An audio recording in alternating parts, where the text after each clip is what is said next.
into the murders that happened inside of the Crestview estate. Amaryllis went down into the wine cellar following Kaizoru, who had gone down while previously invisible. And Kaizoru did a little bit of looking, a little bit of watching, noticed some suspicious behavior from the brewmaster's one of his daughters. Saw and caught on to some little fun games going on between the other daughter and the Vidalkin. And Amaryllis appeared and began with some quite hard-hitting questions, influenced by a zone of truth. However, before the questioning had fully commenced, the mysterious ambassador from the Grand Duchy, or from the Duchy of Smija, had arrived. Doma, the religious ambassador, who claimed to be following the path of God. And I think it was Soren who found out through I can't remember, somebody did a check, but I don't remember who it was, who found out that Smija basically worships many different gods. They are not a particularly strict pantheon country, and they are actually encouraged to worship multiple gods at the same time, each and every person. And Doma acted a little weird, little suspicious. Kaizoru tried to hit him with some questions, but he was mostly just kind of chilling, kind of pleasant, little awkward. And he ultimately left. And after he left, departing on his pilgrimage, Orion and Soren came face to face with the mysterious, silent trio who sat amongst themselves during the wine tasting, being a little bit dissociative from everybody else. And with a few haunting words, Soren failed a saving throw, and then Orion quickly followed, and the two were whisked away, finding themselves in the Shadowfell, where they were carried off by a large shadow dragon towards the Frozen Palace, domain of the Raven Queen. However, with a little bit of, I suppose, ingenuity and some discussion amidst Amaryllis and Kaizoru, they had sussed out that the daughter was basically coerced by Doma, religious ambassador of the neighboring country, to poison the wine with this strange substance, this silvery glitter that he had gifted her in a promise that he would bring her mother back to some degree. And so now the questions go a bit deeper. What is his goal? Who is he in league with? Where is the painter that has spawned these black ink creatures? Did Doma kidnap him? Hard to say. All we know is the poisoning at the estate has been proven to have some involvement with the neighboring country's ambassador. So now the journey continues to find him, and also to discover what happened to Soren and Kaizoru, because as Kaizoru and Amaryllis left the cellar, they saw, Kaizoru heard a mysterious man walking away towards the woods, with the intent to follow him, with the sinking feeling that he knows exactly where this man is going and where Soren and Orion have been taken to. We catch up with Marok. Marok, having bid farewell to the Gith Yonkai Marcel Avoyan, bro. I was like, right? Listening.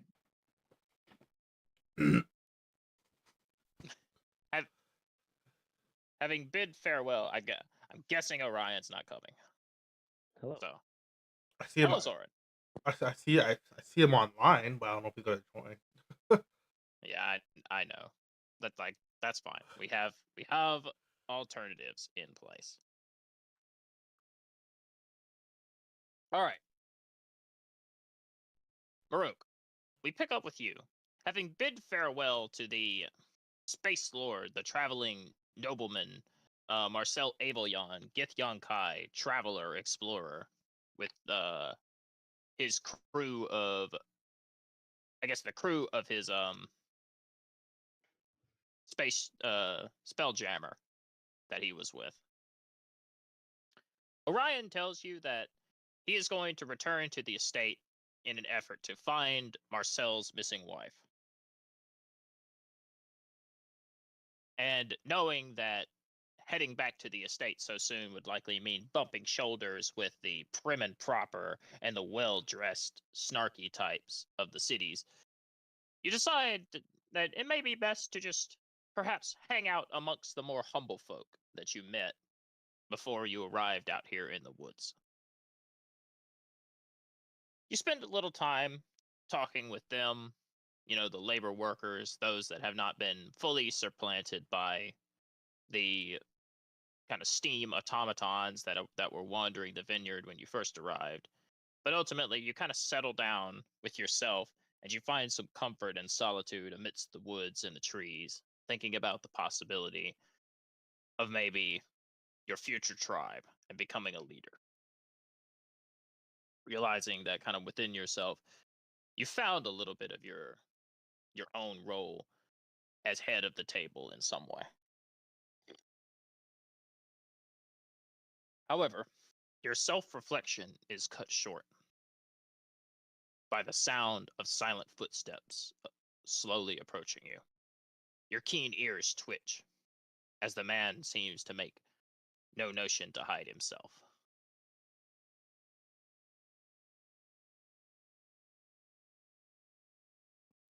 By the way, are we? Am Go ahead. Am I on the right map? Oh, probably not.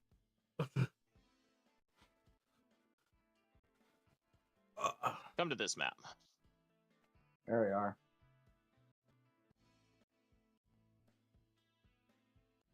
You see a man approach from behind the trees.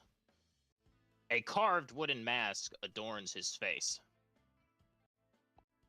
It is almost reminiscent of a grotesque upside-down smile.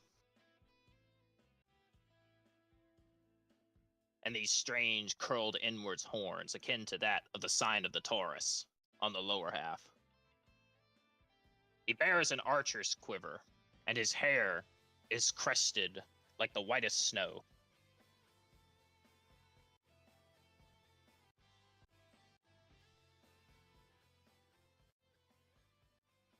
Turns his head over and looks at him. Who are you? He speaks to you ominously from behind his mask. Such a thing is not for you to know, Wolf's Blood.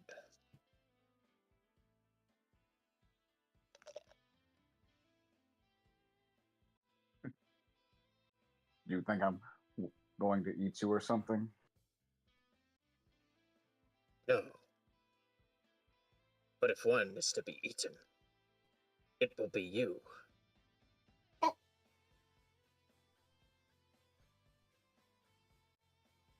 it's a fight you want, I'm more than willing to give it to you. And he'll draw his axe. Oh, If you wish to fight me, then first you will have to contend with a summons from a higher power. And he will hold out his hand towards you. got hit with the weirdest random encounter. Yep. That Meta Knight, fight me. Oh hell nah, bro! Meta Knight. Get out. Meta Knight human form. Get Up fucking air, ladder.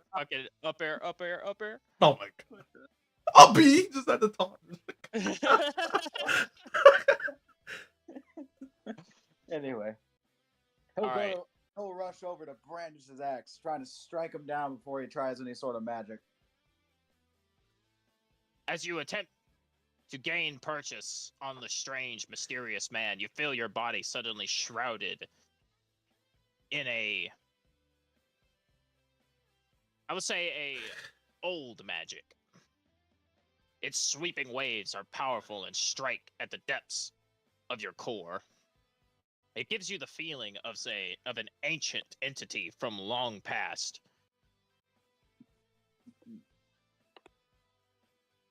Far beyond the more modern magics now that target merely the body. It strikes directly at the core of your being.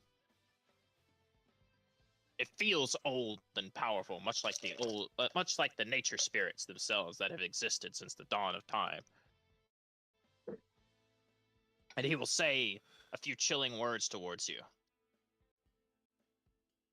Through weal and woe, through the lost and foretold, may her golden threads guide you home.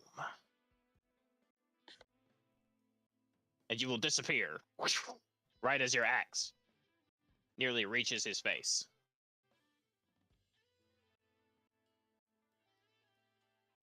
Hate it when that happens.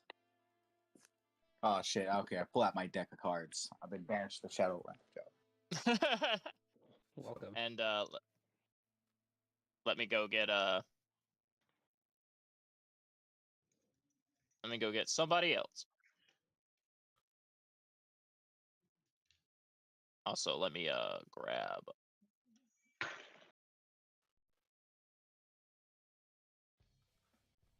See, where is Oh, it changed this song. Let me go grab oh my god, please. Back up, please. Thank you. Where is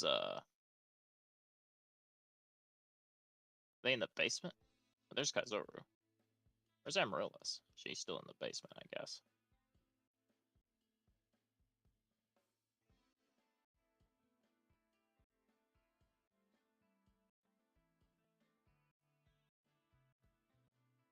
I'll just use these copies of them.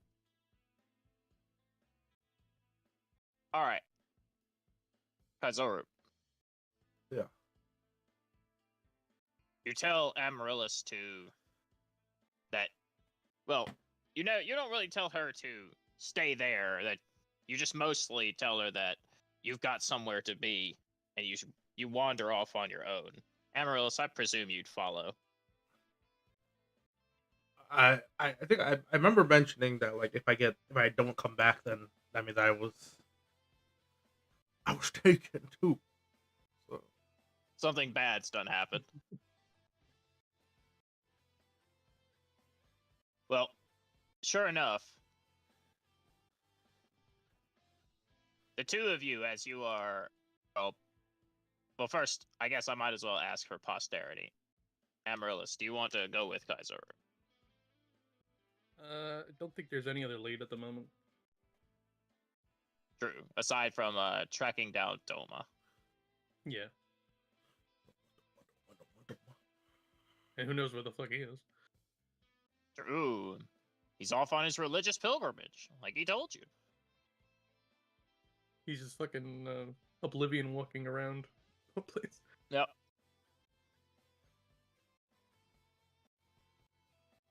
It does not take long before the two of you stumble into the forest. Kaizoru, your natural sense, I guess your knowing, as it were. I'll just call it, that's what I'll call it. I'll just call it the knowing.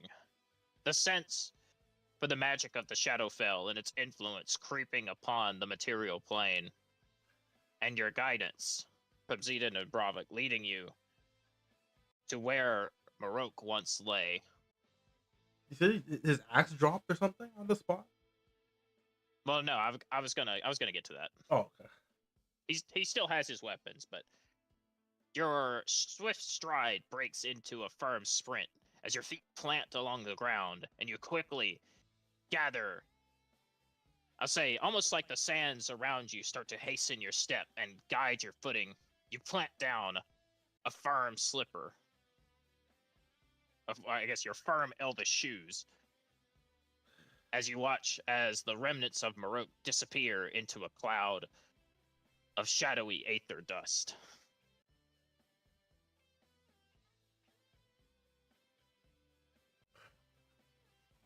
Well, I hope you're prepared. I'm about to attack. Okay. Well, before we roll initiative,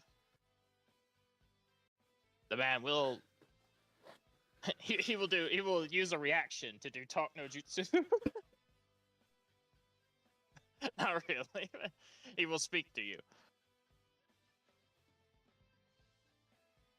Fear not.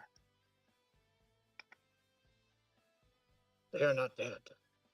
They have been summoned. All the more reason. If you kill me, they may not be guided home.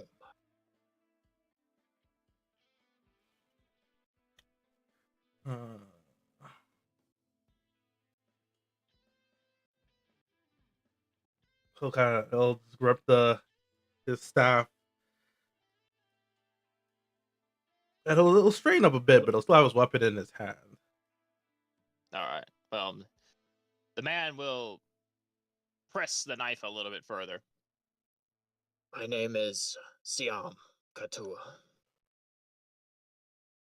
And I know the light in your heart will not let you strike me down. Oh, no. Edge! The AI. Edge! Anyway, regaining my composure. I know the light in your heart will not let you strike me down, while I am the only lead you have. That doesn't mean we can't arrest him. True.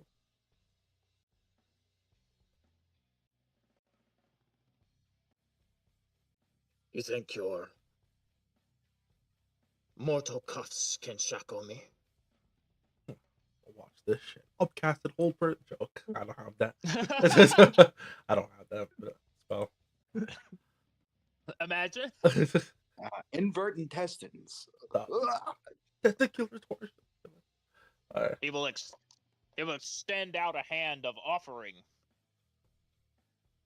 towards the both of you. His fingers slightly spread in a beckoning fashion. If you would like to go with them, I can grant you such passage.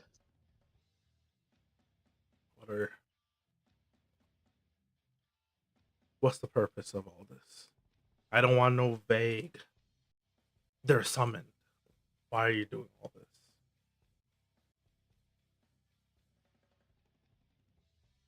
The madam has been impressed and wishes to gain audience for a higher purpose.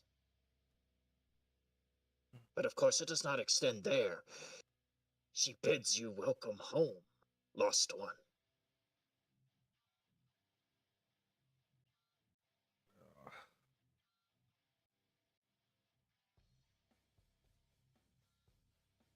I guess this was unavoidable. Unavoidable. You're just gonna take the word of some random man who vanished your friend? I don't know what else we could try capturing, but I don't know what else. What other lead there is?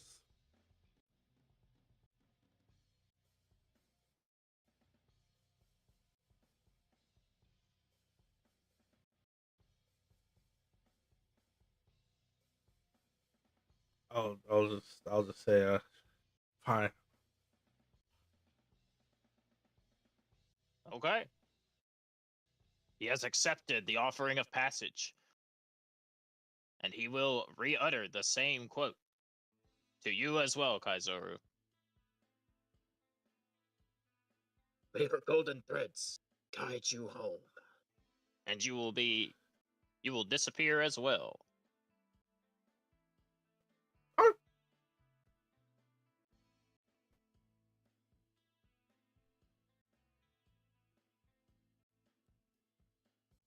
He will step towards you, Amaryllis. Do you wish passage as well? She'll turn around and walk away. Oh, shit!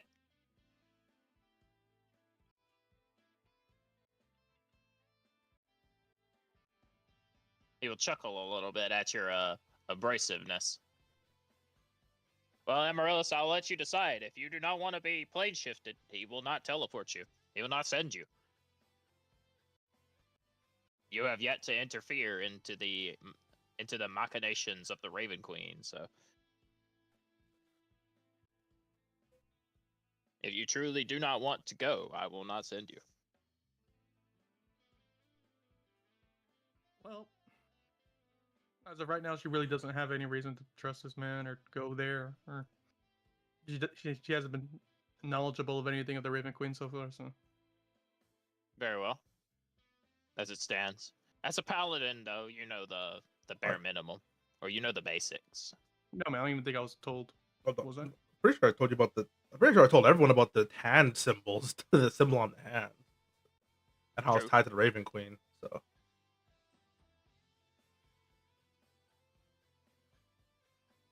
I know it was definitely after the boss fight.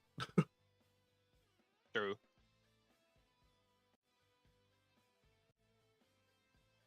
Basically, there's a symbol on your hand that lets you, or that is letting her spy through your eyes.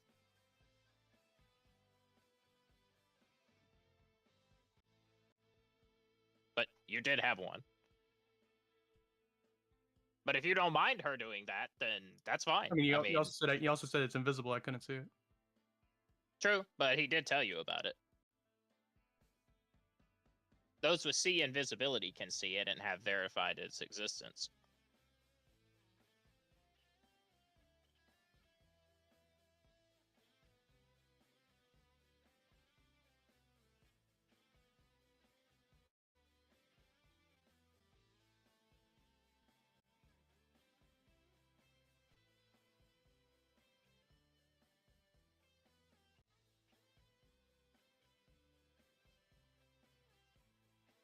All right. Then I will let you walk away.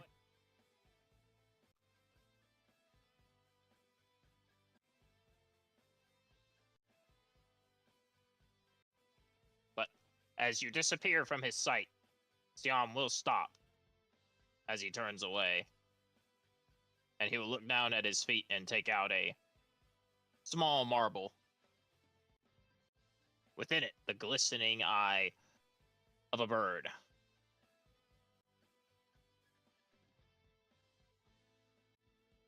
Yet another will follow the flock. And he'll call out to you, Amaryllis, as you disappear beyond the tree line. Your eyes and memories will be used well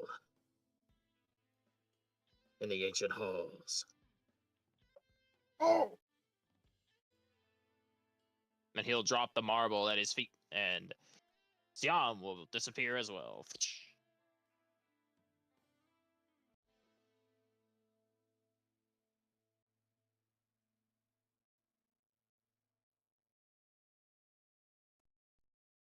And Amaryllis, I will let you return and continue your investigation.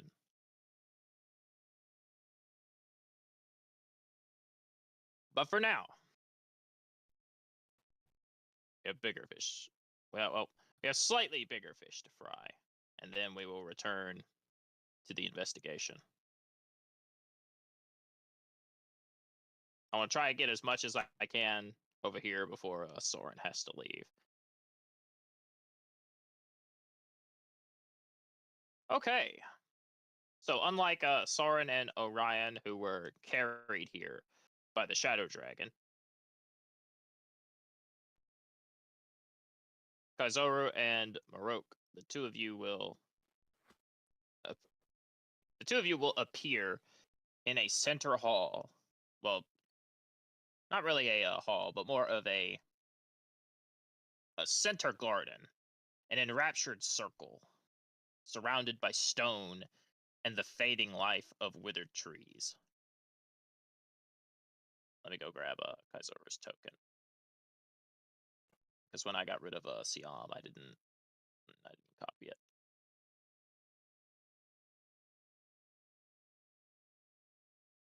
However, the two of you hear a faint sound.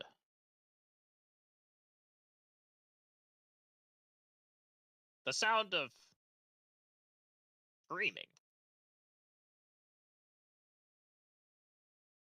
And it is slowly getting ever so closer.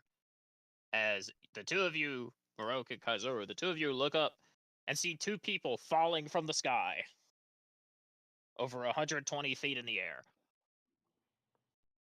Do I know them? Oh yeah, you know, well, you know Soren slightly, but you recognize the wailful screams of Orion trying to put on a brave face and his red hair I'll try to catch as they Soren. fall to the ground. Okay. No, it's okay. Athletics.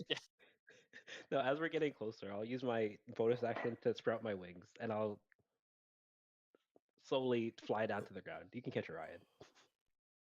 Okay. I don't want to. Baroque, athletics check. I don't want to catch Orion. Okay, fine. I'll help Orion too. I don't want you to do that. Alright. I'm making athletics checks to grapple you. Okay. The fucking I Zangief will air catch grab. you. Anyway, any map changers? True. Oh, I'm sorry. I'm sitting here on it. I forgot to move the thing. There we go. All right. Soren, you grab Orion's hand and gently lower him to the ground. Perhaps due to his impulsive nature and brash manner of speaking that has interfered in your diplomatic mission a little bit so far. You do not plant him on the ground, so much so that you release him just a few feet above it so that he crashes down to it. Yeah, that works.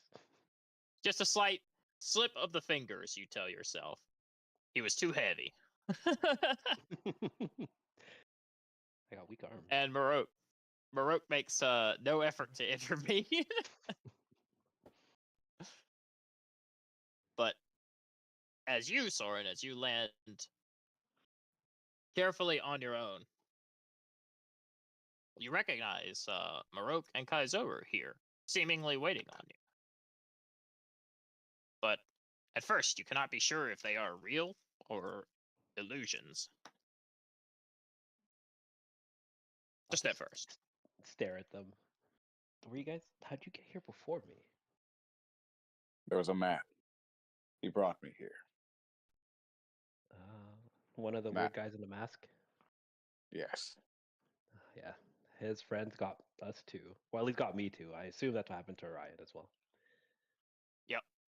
Ryan will tell you, Soren, that he ended up being sent here immediately after you, with barely little time to react after he drew his sword.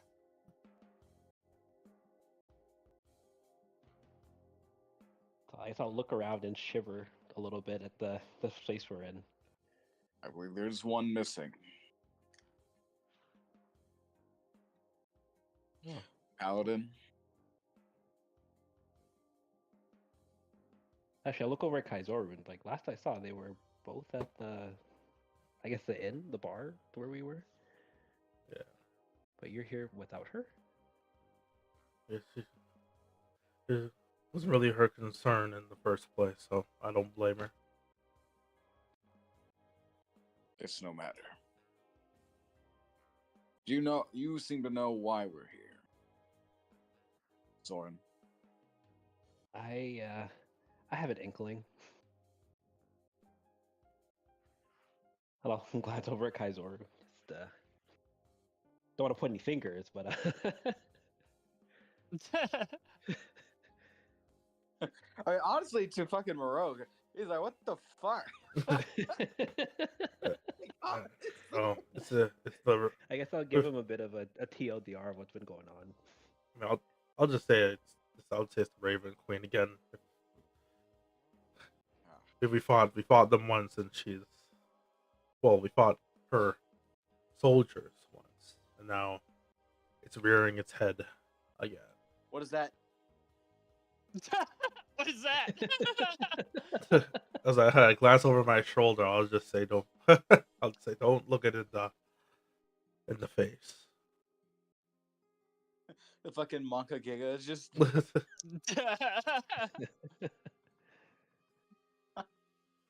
Anyway. Well, Kaizura, you passed the check. You can feel free to, on your first visit here, you can feel free to explain to them that this is a Bodak.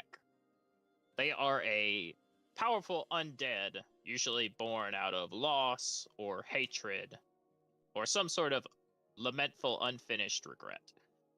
And they possess the rare ability known as the Death's Gaze, where just looking at their eyes or standing near them is known to cause intense agony, or just staring at them, looking into their eyes directly, stops one's heart.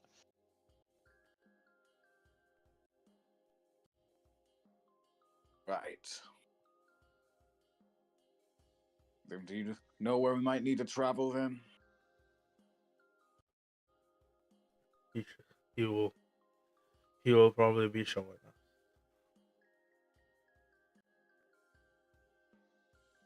All right. I guess it's probably better to move than stay in one place. I don't feel super comfortable being around fucking Grogu, the fucking murder man. All right. He will slowly lift his hands up in some semblance of reverence. Welcome, he will say in a husky, shriveled voice. Honored guests of Her Grace, I am Gimku, and it is a pleasure to finally meet you.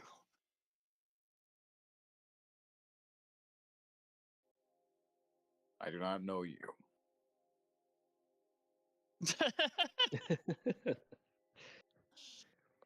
Oh, of course you wouldn't. I am steward of the Frozen Palace, and I am here to serve as your guide. Is this frozen palace the reason we were brought here? Yes, for inside the antiquated halls of the chapel. Oh, the chapel. Once it was so beautiful, now a husk of its former self. No longer sees much use, but it has been chosen as the audience grounds for Her Grace. It's this way, right? Soren will point. No, yeah, well, yes, that is the right way. But first, one of your readers, someone important to Her Grace, has not yet arrived. I'm flanking him. Hit him. I got shattered. All right, let me get the Bodak stat block up. 9999 HP, 999 MP. Infinite initiative. Just he always goes. It's always his He's, turn. he's wearing his plot armor. All right. I guess if we have to wait. No, well, you may choose to wait if you wish. But I was going to retrieve her.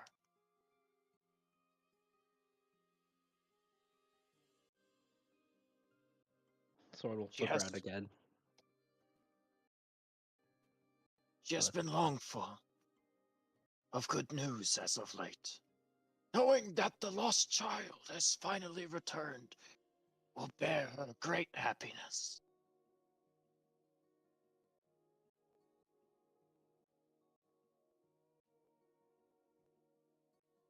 all right. Does Kaiser look like he wants to move, or is he also okay waiting? I mean, Kazura and Murgo can stay here. You can go with them alone if you want to, Soren. I've got Oh, no, stuff no. planned for. Now that they're here, I'm gonna stay with that. If it was just a ride, mean- then maybe. But I mean, you don't trust that face. I mean, no. But that's a face only a father could love. Mother always told me not to talk to strangers, and he is a stranger. What's a stranger but a friend unfound?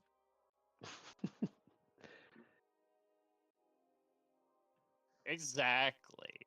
I mean, truer words never spoken. He's only a stranger until he's not. I mean, he gave us his name, so I guess we're friends now. But I'm kidding. Well, I mean, he gave you the name he was given in life, so that probably means a little bit of something. I mean, what do you want? His friend code? Like what? Let me see your battle history. Hold on. It's just show me your stat block. 2,000 hours on Terraria. Whoa! Ivan, I will wait. Go. GM, how many playthroughs of Super Mario Galaxy does he have? All right. So, Gimku is going to go and get the final guest who has not attended yet. It is not a player, it's an NPC, obviously. So you can all choose to wait. You can choose to go with him. You can kind of divvy it up however you want. But Orion will be waiting. Well, honestly, Orion would go with him. That's what the player would do. That is what Orion would do. So.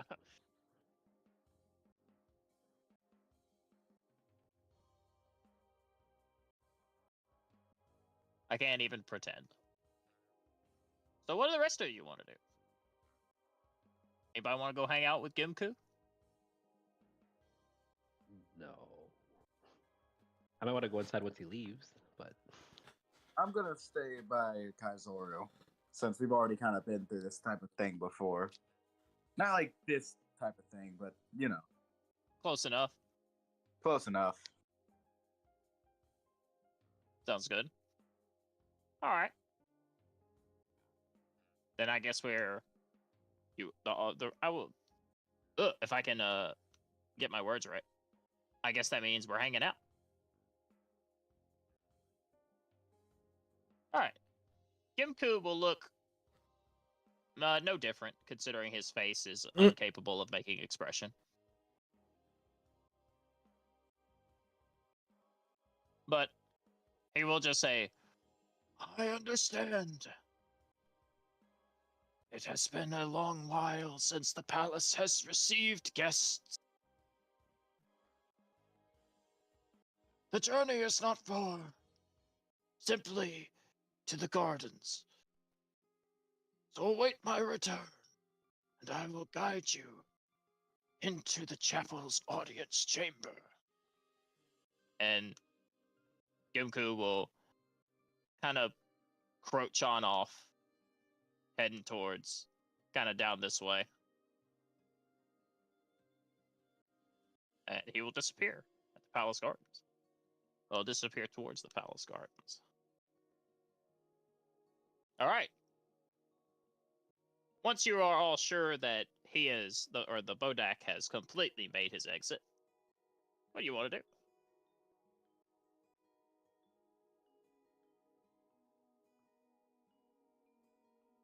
stand here again and look at the. Play look at the door. cards, I guess. You don't want to do All our right. own surveillance? I mean, yeah, I'm gonna fucking walk around, look around, All right. as I And usually do. Marok is investigating the Withered Circle. Soren, where are you going, sir? Are you going to the audience chamber? Yeah, I'm gonna check the door up here and just. Cool. I'm glad you did that, sir. Oh. Make me a dex save. Oh. What did I do to deserve this? You're about to find out. Oh no. Mousetrap. Oh, my disadvantage is still on. Oh. How do I turn that off? Oh, it's me. I forgot. I said it last time when I was rolling for the other save, and I haven't turned it off. Oh. So Let's try one more time. Disadvantage. Automatic. There we go. Please. Oh, never mind. It's even worse this time. All right. Cool. All right, sir. Hit me. You're about to take. Yeah, I am. Sorry to do this to you.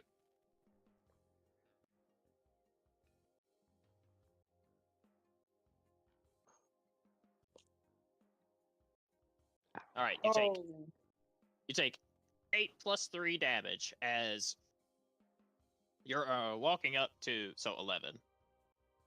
You take 11 damage as you walk up, and as soon as you attempt to reach out a hand to open the door into the cathedral, you feel a sharp pain in your leg, and you double over into a kneeling posture as your movement speed is reduced to half. And when you look down, you recognize the sight of a black crossbow bolt sticking out of your ankle.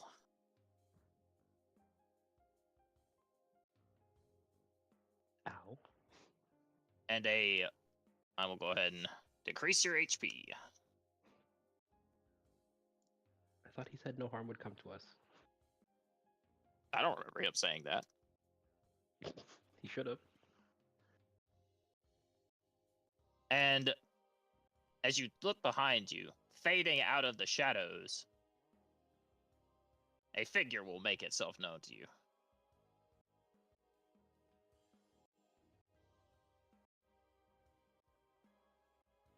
Another one. And he will speak to you from behind a metal mask. Didn't you hear Gimku? I believe he told you to wait for his return. Let's not get too hasty. Someone will just rub his ankle. Oh, you're gonna need more than a rubbing. It's bleeding. Damn it. All right, I'm going to limp back to the middle of the circle and just sit on the ground. And start, like, I guess, dressing the wound. All right. Unless Kaizoru's gonna let you do it on your own, you can make a medicine check.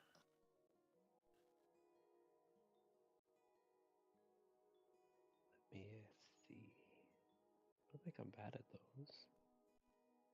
those. Kaizoru, do you want to help Soren dress his wound a little bit? Or you just want to stay still and kind of just let him reap the consequences of his action? I can What is this? I can see if I can help. All right, Kaizoru, you can use a cleric spell or medicine check, I'm not having a good time. or a check with a healer's kit. You can do that too. Should have used a shield spell. Should have blocked it. I'll take that. I'll take a 13. The wound it's pretty rough, but it's not anything you can't perform a quick fix on. And you heal Soren for a d4. Nice. 2 hit points. That'll be $3. I can fix that. Like the fucking healing equivalent of like paying $2 for like one of those like wrapped up cheese sticks with like a salami piece on it. All right. Someone roll me a d4.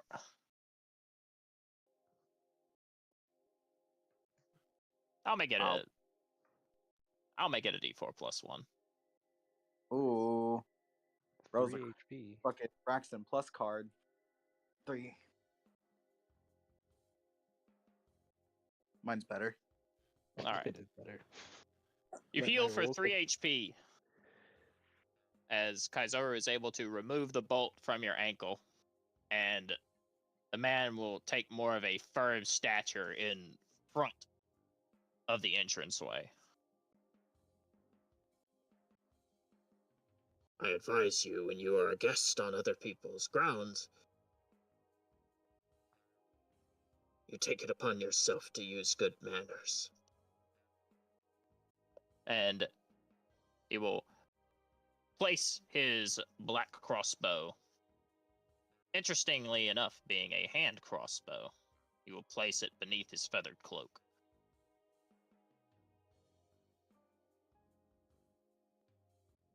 So we'll look at him.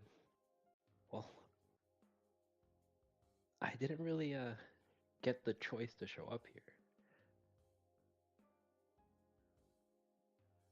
Would you have refused a summons from the lady? Yeah, probably. Because it kind of Unfortunate. goes against my nature. Unfortunate that one would refuse a request from the power of the divine. But suit yourself.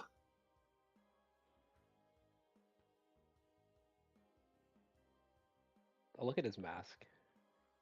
I'm Take surprised. it off. What'd you say? What did he say? I said, take it off. No. Just pull it up his face. I'm What's he gonna surprised do? one of you are down here.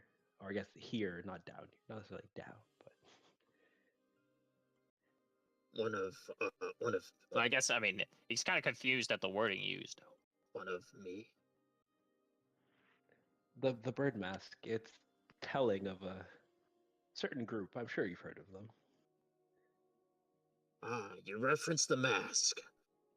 Yes. An old name I have long given up. But to an organization I still owe my allegiance. Soren will nod. So, how long have you been down here? Or I guess I keep saying down. How long have you been here?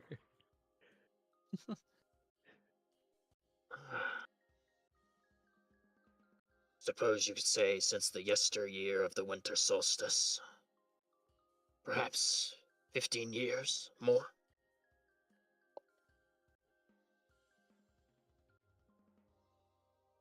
Yeah. Nod. Well, That is a long time.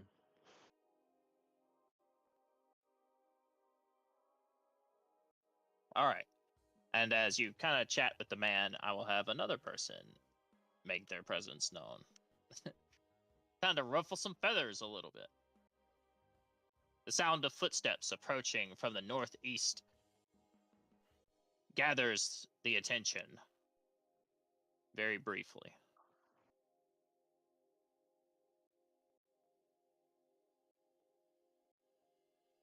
As the man. Who is that? I forgot.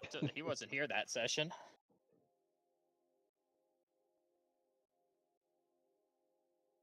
But the man will walk around and step into the circle. Well, well. Look who it is. Welcome home, little brother. I told you you'd be seeing me again soon.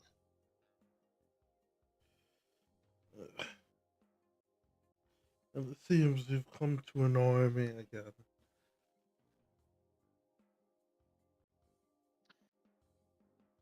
Annoy is a strong way to put it.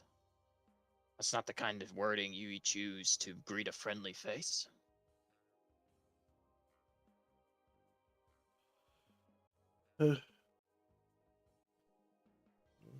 What do you want?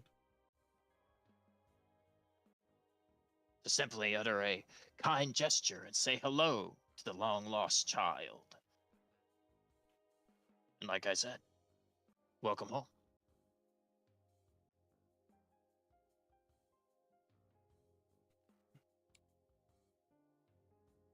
I have no intention of staying for long. Ah, yes. I figured as much. Oh, the lady doesn't want you here long anyway. Too much going on the surface. Just here for a little talk, as it were.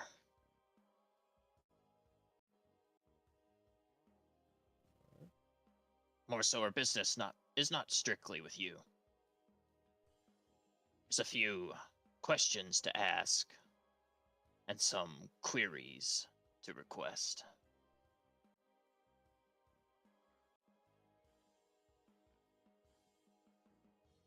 All right.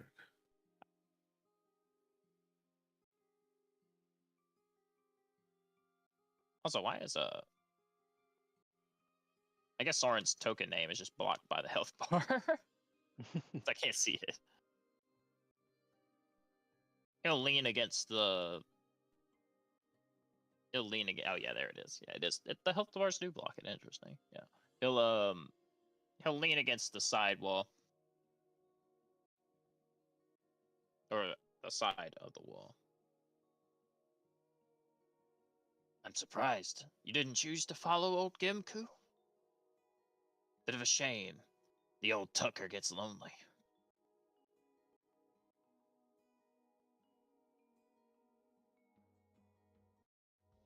Wait, repeat that one more time. Sorry. He said he was a bit surprised that you didn't choose to follow Gimku. He said the old Tucker gets lonely. Well, I told you I'm not here to. I'm not gonna be here long. I'm not trying to make friends. I'm just handling business and Oh, but leaving. you could still play nice. It gets you a lot further. And have you guys played nice with me? Hadn't done anything wrong to you yet, have we? I don't remember such. Recalling Well. first campaign. Well, that was a little bit of a while ago. And besides, even old hats can find new heads. So you could say she's impressed. And impressing the lady is always a good thing.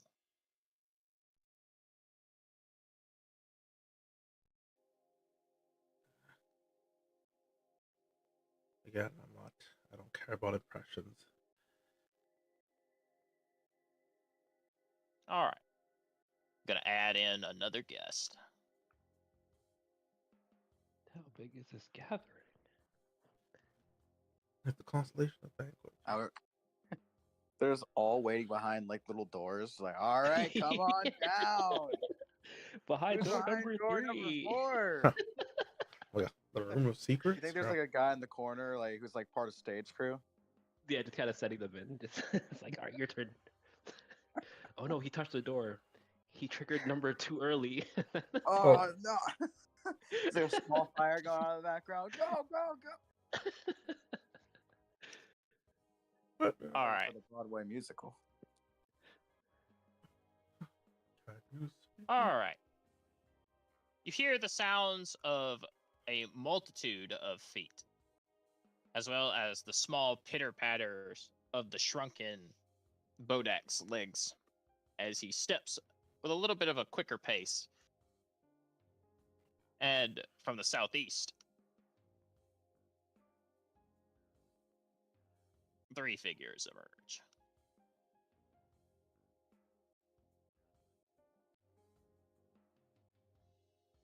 Gimku will kind of rush around, and the man will be followed by a woman. Soren, given yours and Orion's arrival before everybody else, even if it wasn't in this particular location, you notice she bears a similar face to the one you saw standing over the edge of the cliff. Although the paleness of her visage and the almost porcelain-like nature of her carefully adorned face makes it difficult to tell if it is a mask or if it is purely her flesh.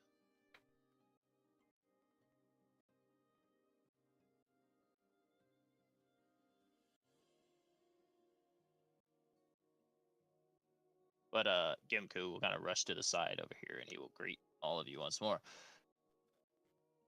Ah, all right, yes, it seems we have all gathered.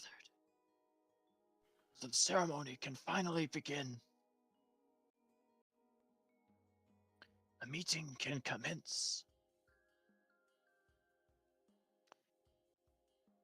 And the man will walk up to you, Kaizoro, and He's a bit taller than you, bearing the refined structure of a nobleman of the Shadarkai courts. It could have been a face you might have seen during your original tenure here. But as to whether or not you know him, purely is, I would say, kind of up to circumstance. But boy, does he know you. And he will greet you with a crooked smile. Ah, the lost lamb. A feather plucked, finally returned to its wing.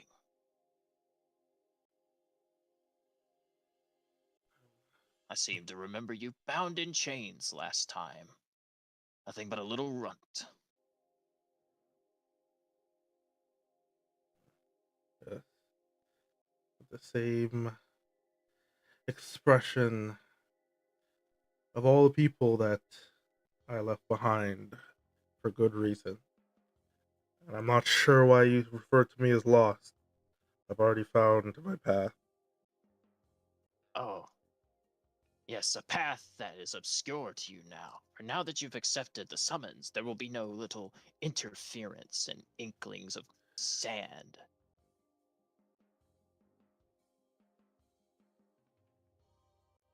Yeah, I have some ties left to cut. Threads, if you say. He'll give a little bit of a grimace. Do not reference the lady's glory in such a distasteful way. Then I Bite suggest, your tongue. I suggest the same to you when speaking of my business and my new god. I stare at him with a deadpan face.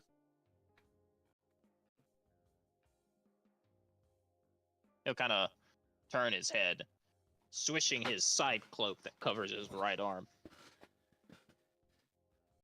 Cute little group here.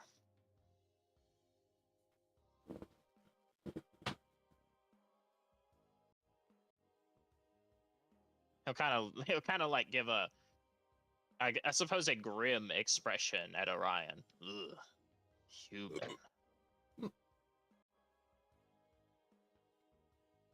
He'll look at you, Soren.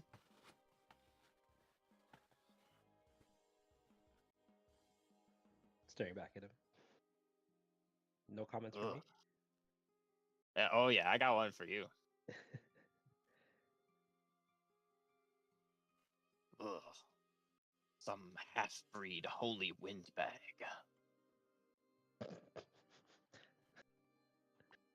No point, actually. God damn, you got it right.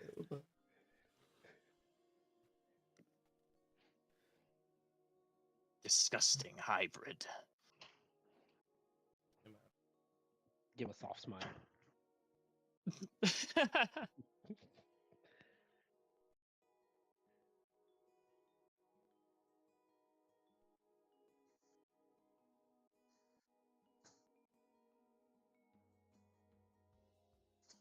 He'll kind of give a sniff of the air as he approaches Marok. You smell like a damp dog, mongrel.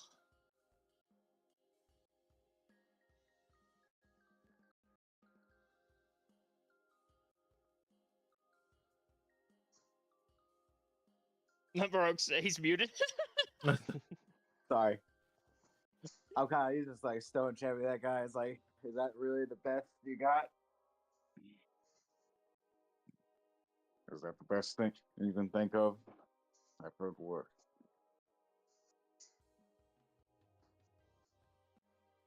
Then perhaps your stay will be quite pleasant. What's stopping me from punching this guy in the face? Nothing. Yeah, I punched him I in the get well. face. I guess. All right, roll it. Make an attack roll for me. It's like, honestly, it's like, and you're like, you smell like fucking dog shit.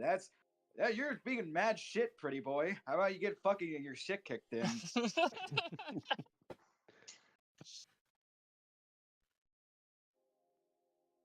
about this? Eat this fucking. This character sheet takes too fucking long, bro. All right, here we are. Eat a reckless attack. All right. Maybe it roll damage. Awesome. I rolled a 1 because it's an R attack. Actually, I guess it's a D4 now, isn't it? Yeah, it's a D4 now. All right, I'll roll a D4.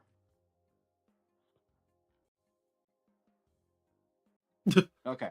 4. I still punch him in All the right. face. You punch him square in the face. You don't break his nose, but you certainly leave a firm bruise on the front of his finely crafted white flesh, or I guess grayish flesh, making him stumble back a little bit. Oh, oh. You vulgar, sniveling little. I would smote you here if not for the lady's judgment. Maybe watch your tongue the next time you speak to me.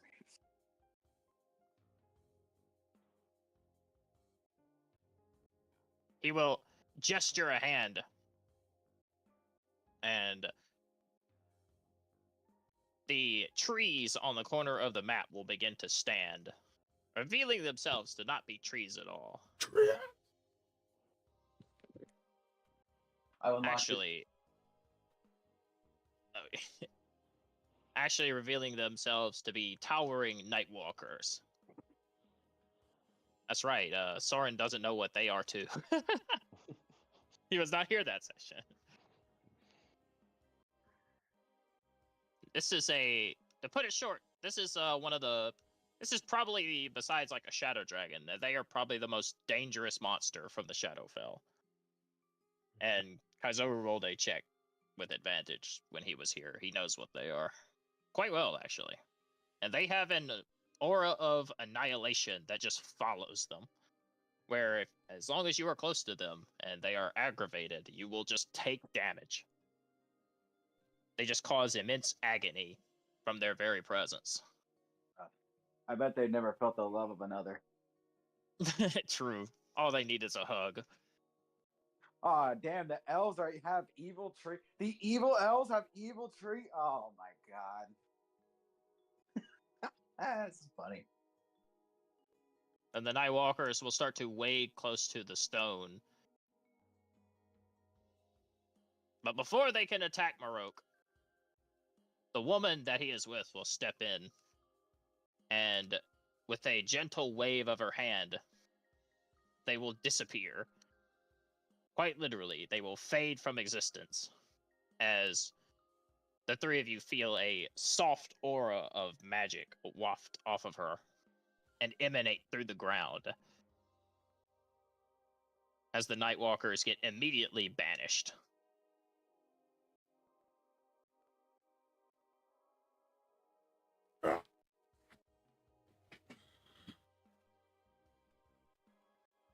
And she'll look at him and she will say, Maester Calixto, these men are guests on my ground, and I would advise you to remember that who these creatures are loyal to.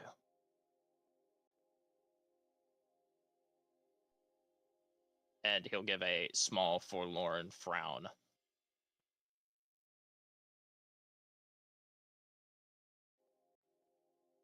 Then I will be glad to watch them suffer in the trial. Trial? And he'll step out of the circle. That trial. Sorry, it's just gonna But- groan. Baizu will smile ever so slightly. Oh, did I forget to tell you? Sorry about that, little brother. Getting old these days, you know. Oh, what, like 750 this year?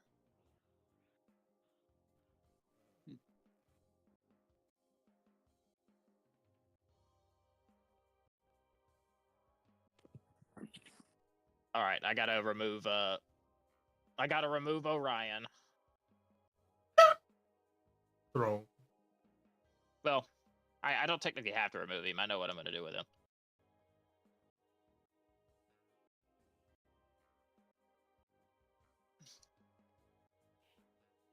The woman will greet the three of you and small fashion. Greetings, warrior of the center planar. You may call me the entity you know as the Raven Queen.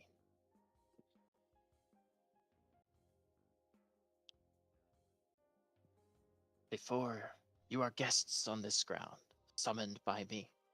But before you enter, I wish to see your valor stricken before my very eyes.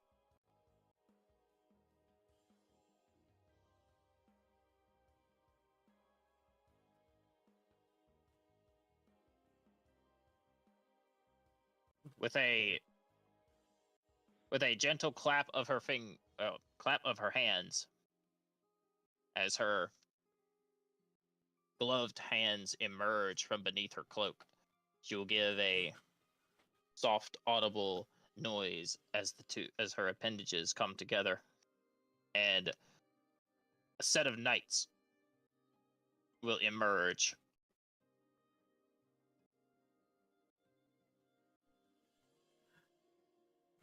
Emeralds, take the invite. Emeralds, take the invite.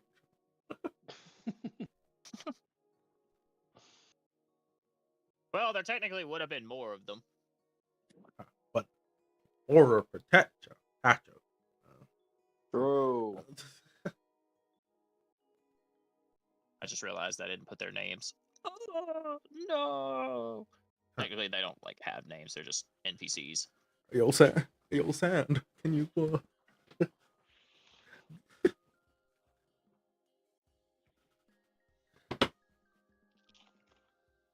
You'll hear the clattering of their armor and the marching of their boots as they emerge from the southern entrance.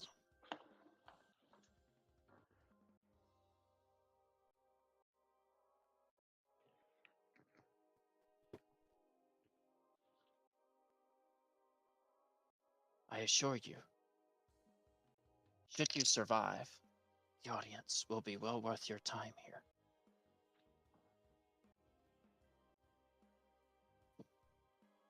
For I long to see you in my full form, further inside. And as she's walking out of the circle, she will stop and she'll give a brief glance at Yukazoru. Welcome home.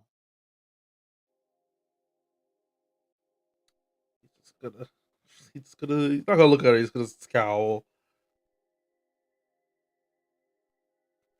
True.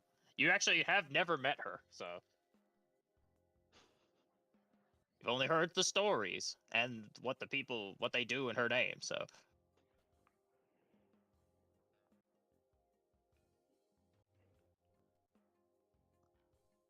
All right.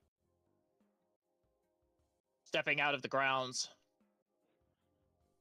I will Onar. pause the music. And she will. Sorry. Oh, what is it? What you got, Sora? I was gonna ask, is Gameku helping us in this trial?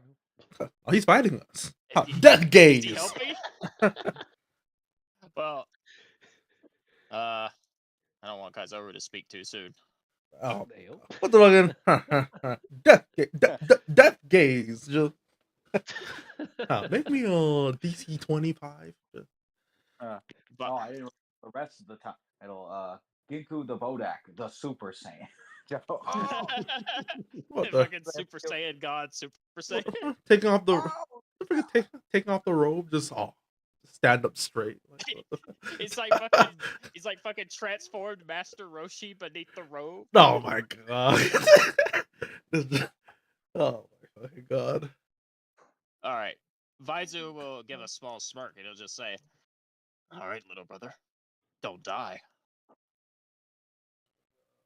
Don't plan to. And she'll turn to the Craven merchant. Demise, please explain to them the trial.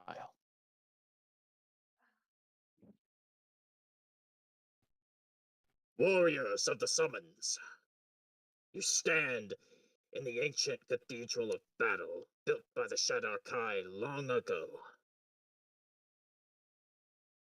original prayer ground and audience chamber of the old generations. Though it has fallen to ruin, its traditions remain steadfast, even if the lady no longer walks these grounds. You will face my knights of the Legion, the Feathered Guards, and also Sir Gimku himself. Once a proud warrior in life, even as a Bodak, his heart remains stalwart. To accomplish the trial, you need not defeat everyone. Simply who has been chosen as Watcher. And that includes myself. And Demise will step forward. Throwing back his cloak, he will brandish his hand crossbow and a black rapier. So, the trial by combat is simple. One of these NPCs you see on the grounds here. Also, I'm going to spawn an extra feathered guard here. Because before Orion can join in, he will be onslaught by a feather guard that will draw his attention, almost as if the guards are able to multiply at the whim of a word. One of these NPCs has been chosen as Watcher, which means that should the Watcher be blinded, quote unquote, then you will be declared as victor of the trial, even though you have not defeated them all. So you can either defeat all 4 of them, or if you are able to pick out which one is Watcher and defeat them before the others, or at any point during the combat, the trial will end.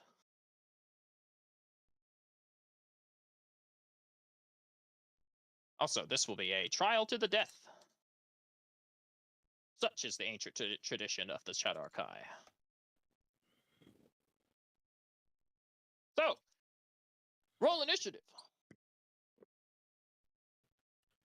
Oh, boys. Sure hopes I don't fucking die. Advantage initiative? Oh my god, not like this.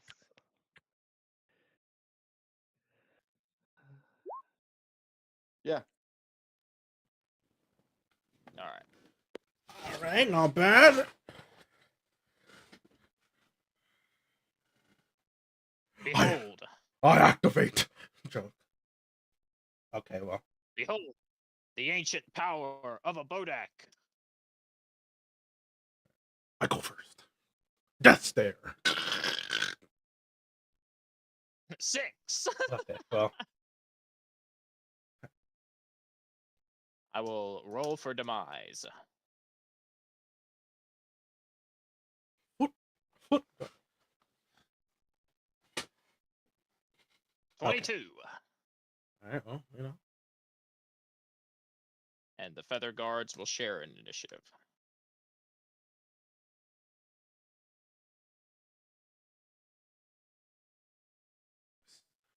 Anyone got inspirations? Joe. I have 1. I mean, probably. 10. No, but there's been 0 short rests this entire time. Oh, true. So, Soren, Uh, before you go for the night, can you do me a favor and make the initiative? Yes, sir. Got you. All right, so we're 2v4. Have to. I got. Don't worry, I got this. And lastly, Initiative. a D4 to 2. determine who will be chosen as Watcher.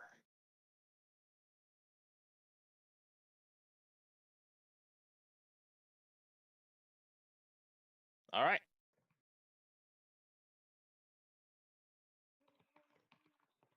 The 2 of you, or the 3, I'm already thinking Soren's gone. The 3 of you will see the brief appearance of a raven fly overhead its eye glowing a soft shimmer, almost with as a pulsing streak of light emanates from its source. It will cast down magic onto the field, and you get the feeling that one of these warriors in the trial has been enchanted with the knowledge of Watcher.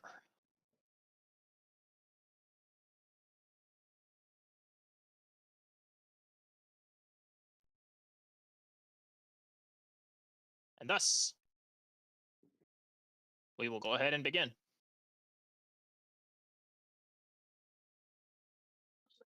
By the way, my initiative is 5. I don't have an advantage on initiative. Oh, okay. Oh. Okay. Do you want to go before me or after me? I'll go before you. Are you okay? I know you're a sorcerer, but are you like get up in their face or run away? I'm He's a runaway sorcerer. sorcerer. I'm a runaway. Yeah. Okay. He's man chose to stand right next to Gibku. Bro, how are we supposed to know that we're gonna? What the hell? True. It's like I like how the false sense of security. Like, haha, I'm surprised none of you went to go with him. He's such a nice guy. All right. Actually, let me go All right. before you, Marok. Actually, Okay. Bonus action. if you want to be hasted, if you want to be hasted. You sure? All right. Yeah. Then I On have your a plan. concentration. I have really good con, so I'm hoping. Okay. All right. Oh, I will no, be. no, I'm no. going to go to the restroom right quick, and then we will begin. Won't take me long, like 20 seconds. I'm deciding if I should cast. I'm deciding if I should use see invisibility if that will reveal who it is, but I don't know if I want to waste a whole turn to do it and it just doesn't work and it's like Right. Oh, Kai, uh you were telling Orion about the Shadow Realm to after the boss fight. oh no, I was addressing saying it just out loud to everyone. No, because I was still in the room with the chest and shit. Were you? Yeah, the very first time I heard about the Shadow Realm was when the guy was in the cellar, and he said he was like about that.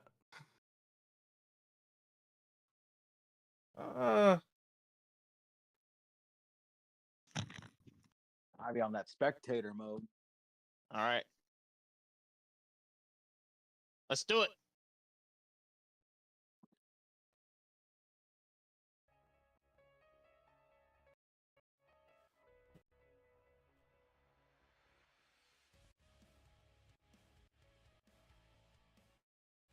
Okay.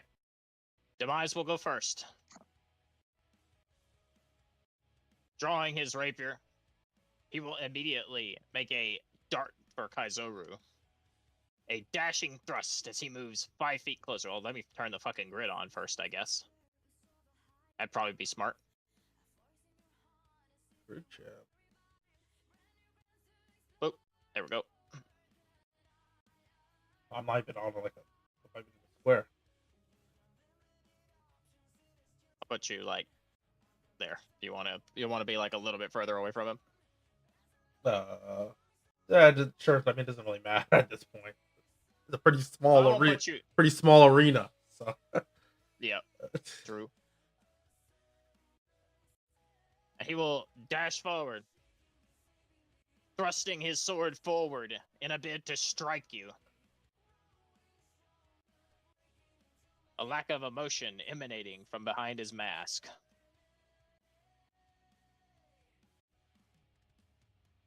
Opium.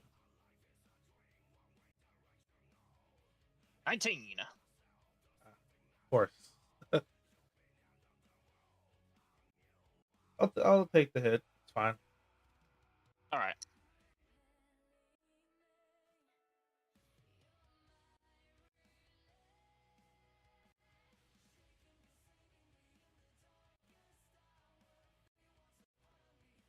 You take 5 damage. His rapier finds a gap in your flowing clothes as he strikes directly at your skin. You feel blood trickle down from the wound. But before you can even react, he will dart backwards as the flow of his feathers moves almost like water. And he will escape 5, 10, 15, 20 feet away from you. And he will take a shot at Soren with his hand crossbow.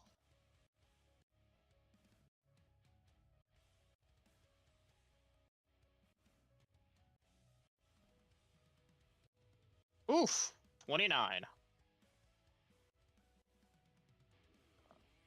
That was almost a disaster. Oh, don't worry. Oh, that was close. You almost 2 missed plus it. 4, minus 6. Bro's got that protagonist accuracy. I'm like at 95% hit. Like, what the hell? 29. Soren. Good gosh. Soren, you take a crossbow shot to the shoulder as the dark metal of the bolt sinks deep into you. And that will be all of his turn for now. All right, Kazoru, I believe it is your turn, sir. All right. So are we trying to find out who the Watcher is, or what's happening? Otherwise, I'm just gonna start breakdancing, I guess. Breakdancing. I mean, let's say blind. It's like got yeah, that- blind, that- blind, blind, quote unquote. That's what you said. I mean, it's just means defeat the Watcher. Make their Yeah. eyes blind. Yeah. I don't know, literal language. Well, Anyway. I mean, I don't know. Is it? Let's say peekaboo. You go first. Oh, damn it. Sorry. Yeah, I guess you need to find out who the Watcher is, but there's gonna be like some type of hint. 'Cause I know you said like the sea invisibility thing, because I feel like that shit's been happening over and over from like the 5 times I played this campaign. I think it's worth a shot. Sure, I'll try it. I'll cast see invisibility. Okay, you cast See Invisibility. As your eyes open to the world and its hidden secrets, you recognize something peculiar.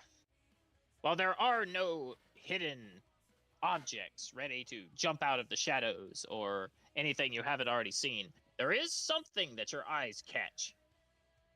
That is, I suppose, that was not there to the naked vision.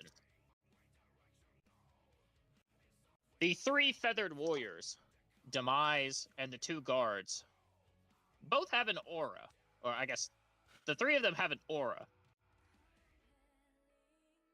Seemingly coinciding with the shimmering that came off of the raven that flew overhead. Cat, which you could presume to be the one that casted the spell and bestowed the honor of Watcher.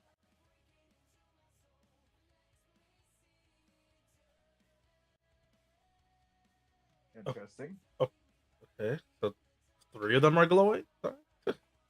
Yeah, 3 of them are glowing, but you know that there is only one Watcher. I guess by process of elimination, it's probably not those 3 then, right? Well, Maybe. I don't know. Well, I feel like I'm glad it's not one of those things like none of them. The Watcher is hiding or some shit. That's no, it's terrible. not. It's not that. One of them is the Watcher. Oh, all right. Okay. The feather guard trying to get a promotion. All right. Well, I mean, I can't do anything else. So, like, Yeah, true. Unless you I want mean, to I move. will say, Oh, hopefully. I will say Perfect. that, like, yes, the Watcher can be one of the feathered guards. That is not a bait. I don't want you guys thinking that, oh, the nameless NPCs, that's just a bait. No, it can be one of them. Okay. Weird. I guess I'll go up for one of the feathered guards then when I get the chance.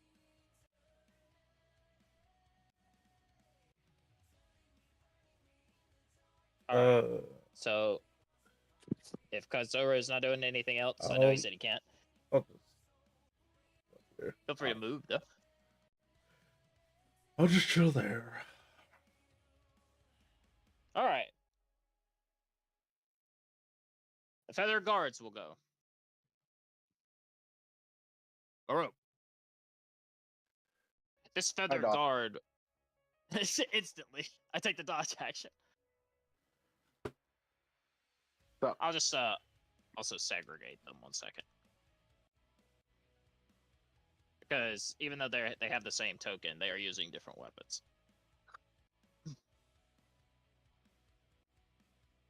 All right. This feather guard will slam his halberd into the ground, as almost like a gust of wind will erupt beneath his feet. Using the pole arm as leverage, he'll lift himself into the air.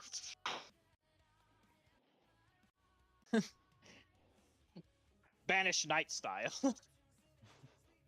And in a barrage of feathers and a single swing of a mighty weapon, he will come down onto you, Marok.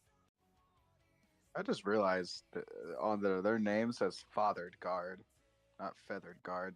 Oh, brother. Minor spelling mistake? I thought that was intentional. No. Yo, where the Raven King at? What the hell? Anyway, 21. That does hit you. no. All right. Does it actually not? Anybody say yes? Will you believe me? No.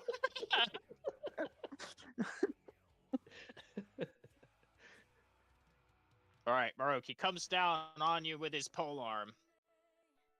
A storm of ferocious brick and mortar is thrown upwards from the sheer power of his impact. Make me a strength saving throw as he comes down on you, dealing 9 damage. That's not fair. I didn't get the rage first. Ah, 19. Okay, the first number was fight 19. I'm going left to right. yeah, as it should.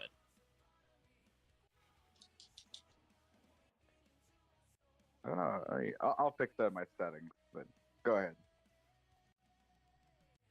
The force of his impact would knock normally a lesser man down. But a powerful warrior born of the land like you, your leg muscles remain firm, and his brute force is not merely enough to topple someone of your stature.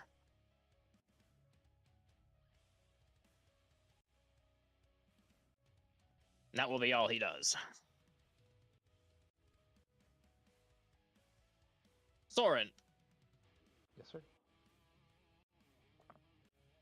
this feathered guard will, again, emitting a same flowing of wind and bristling of feathers on his cloak. He is carrying a great curved sword that he lays upon his shoulder,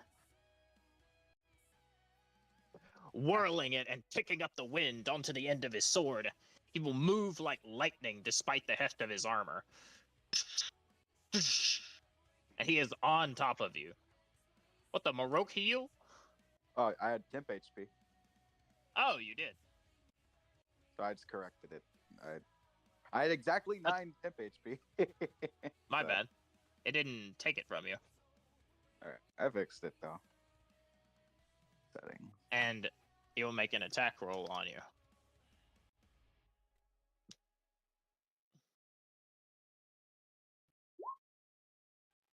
$13. You have shield? Do defenders win? No. No, not in this game. No. Yes, That's then I'll use Cyberpunk. shield. Then I will use Okay. shield. All right. I, His strike. I could oh well. I mean, if you want to use a shield, I have a thing I could do. No, I'll use shield for this time because All right. His strike smotes against your shield, Soren, as a large barrier of magic comes up to block his impact. However, What? even on a miss, make me a dex save. oh no, that's not fair. If I use shield, nothing should work. Okay. Well, actually, Oh my! I'm gonna stop rolling soon. All right. just say I Just- fail. Despite the force or the defense of your shield protecting you, the aura of wind and feathers around him casts off of his blade and sweeps into your feet, loosening your presence of gravity onto the ground. And with martial proficiency, he will grip onto you and displace you, throwing you onto this side of him. 10 feet over here.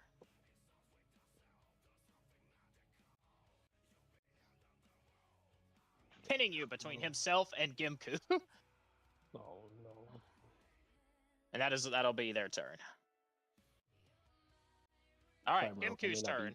Hasting. I may have other plans.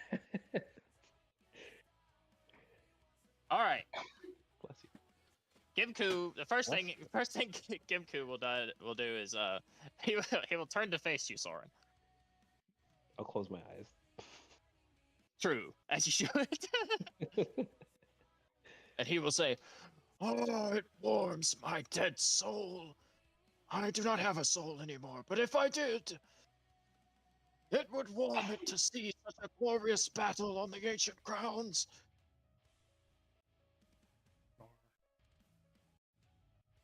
And he will raise his hands in proselytation, and he will, with a bonus action, he will activate Aura of Annihilation. Can he not? Class this guy got. And he will, and he'll go. You will just hear a sound come from him, or come from his like open maw. That's something along the lines of, "Ooh!" My soul remembers the sound. From that one thing in the abyss. What the fuck? All right, I'm gonna make it probably black. You don't know I was level 20 in my past life. Just fucking. True. Now he's getting bonus levels. He's like in the epic tier. Oh my god. I found this in the approved. No, oh my god. Bless you. There we go. I'll just make it dark red. It's a little bit more visible then. Okay.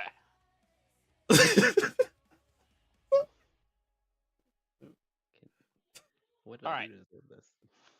So anybody within, so basically, as he, Kaizora, you already passed the check, so you know everything about Bodax. You know that as Gimku howls to the heavens in radiance for the Raven Queen, he summons the Aura of Annihilation, a gift bestowed upon Bodax that allows any, or that causes any near them to take 5 damage at the end of their turn.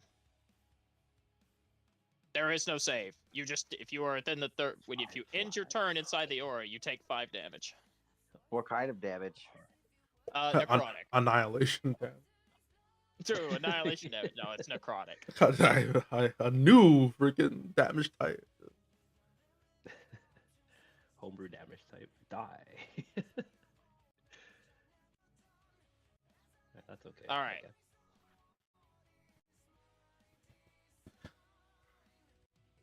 Baroque. That was his bonus action. He will turn to face you. What's a Since bonus? Soren it. Yeah, that was a bonus action. He turned his Yeah, aura on. Wait, the fuck, I turned my aura on. I was like, okay, Alpha Wolf, come on. And he'll say, "Oh, I am sorry about this, but such is the ancient customs." Make me a con save. Bro, what the? He just spoke at me. Fuck you mean? It's like, if I fail, am I gotta say I'm sorry too? Like, True. Yes. all right, I'll make a con save because apparently this is fucking Save City. His breath stinks. 18 All right. You take half the damage. poggers. Yeah, that's 20d10. Or- So half of that. You feel your heart start to pound and a crippling primal fear begin to overtake your form. This thing is beyond death and does not deserve to live. Even someone, or does not deserve to be have been resurrected from whatever torment it originally suffered. You can feel the necrotic energy and the anti-life that courses through its shriveled form. But the cost of this knowledge comes with your own flesh beginning to shrivel and waste away as you visibly begin to age several years. What? Man. You take 40-10 damage. Half. 40-10? Oh, I have it. That's right. You take 11 necrotic damage. I feel like you round down. Yeah, round down to my bad. 10. You take 10 necrotic damage. There you go. That sounds better to me.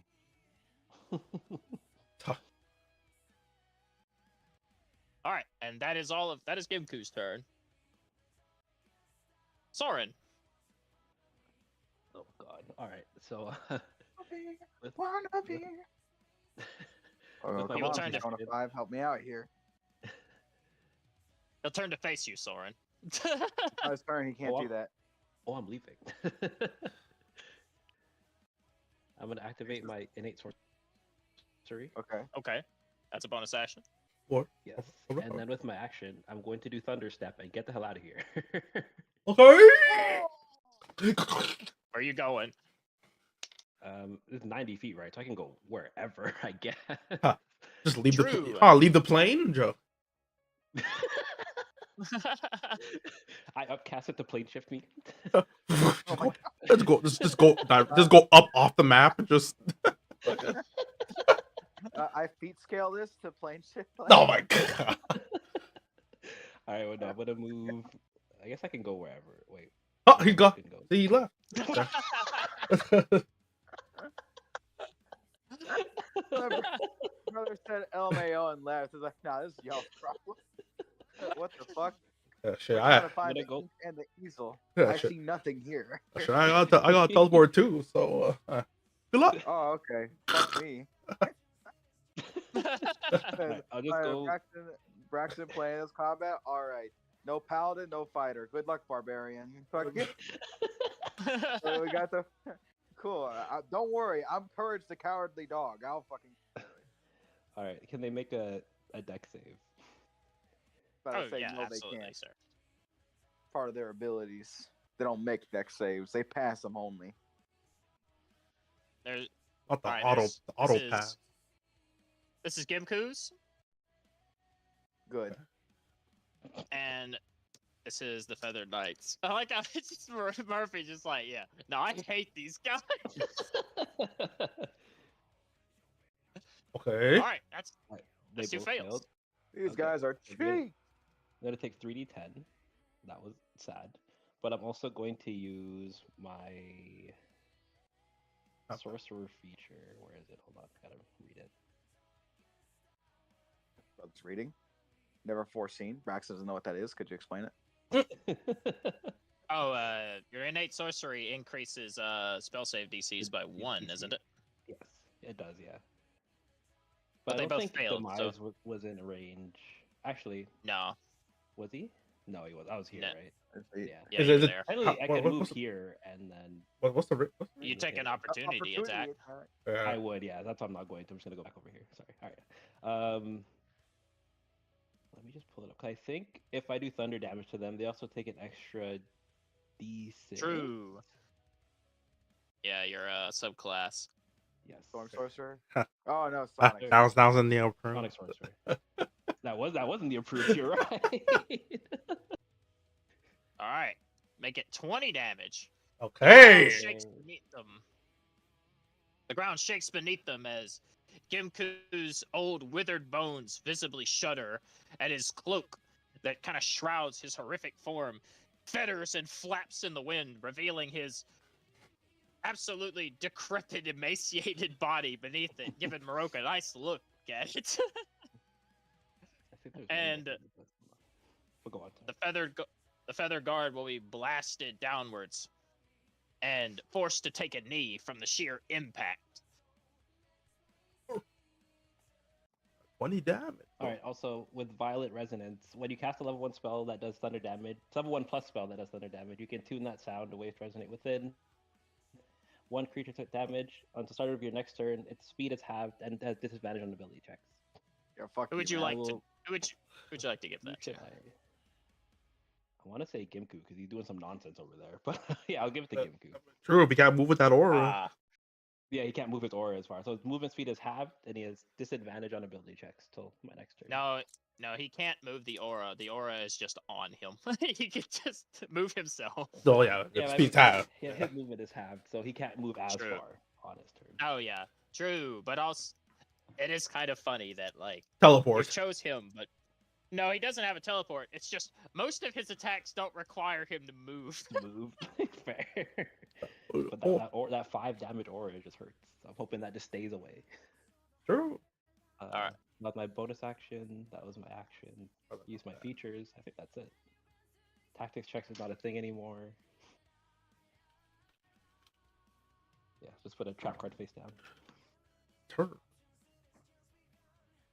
Oh, bro, you're not ready for my turn. Also, I would like to specify, Soren, that because eyesight is important Oh, in your in this fight. Also, I know you're about to leave because you told me you'd only Yeah, be I able to gotta play head about an hour and a half. Yeah, I got it. So the reason I'm telling you this now is mostly as a warning for everybody else.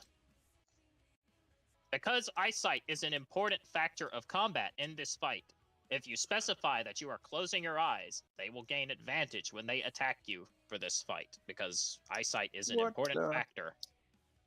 Actually, I also have tremor sense now. True, he does, so it doesn't affect I do Soren. have tremor sense now, so this is good. 30 feet. That's Okay. should be good enough for this. Don't need to see if a spirit guard is on. True.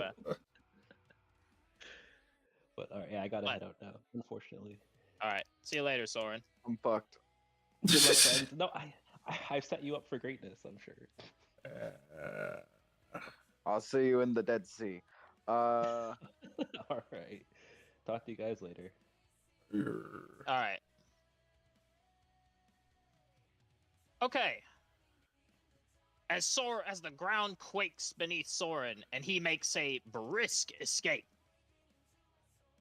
it seems to rupture some sort of almost spatial fragment amidst the ground, creating you could say a resonant crack amidst the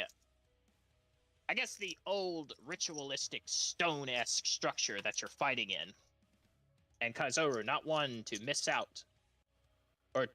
miss a very brief open opportunity.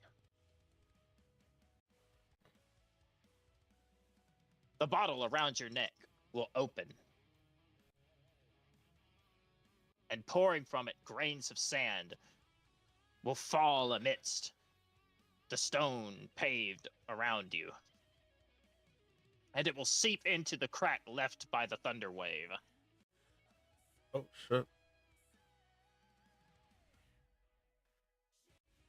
Multiplying it once again, another feather guard will emerge. Oh, okay. Displacing Soren and throwing him against the wall. And as the sand brings forth aid to you, Amaryllis, I'm going to borrow you. The conscription. What? Oh, You've been conscripted. You okay? I was just asking, like, he's, summoning. Oh, yeah. Sand will begin to swell around you,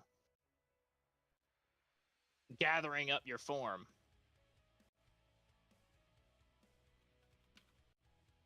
And placing you inside what would appear to be the midst of an arena.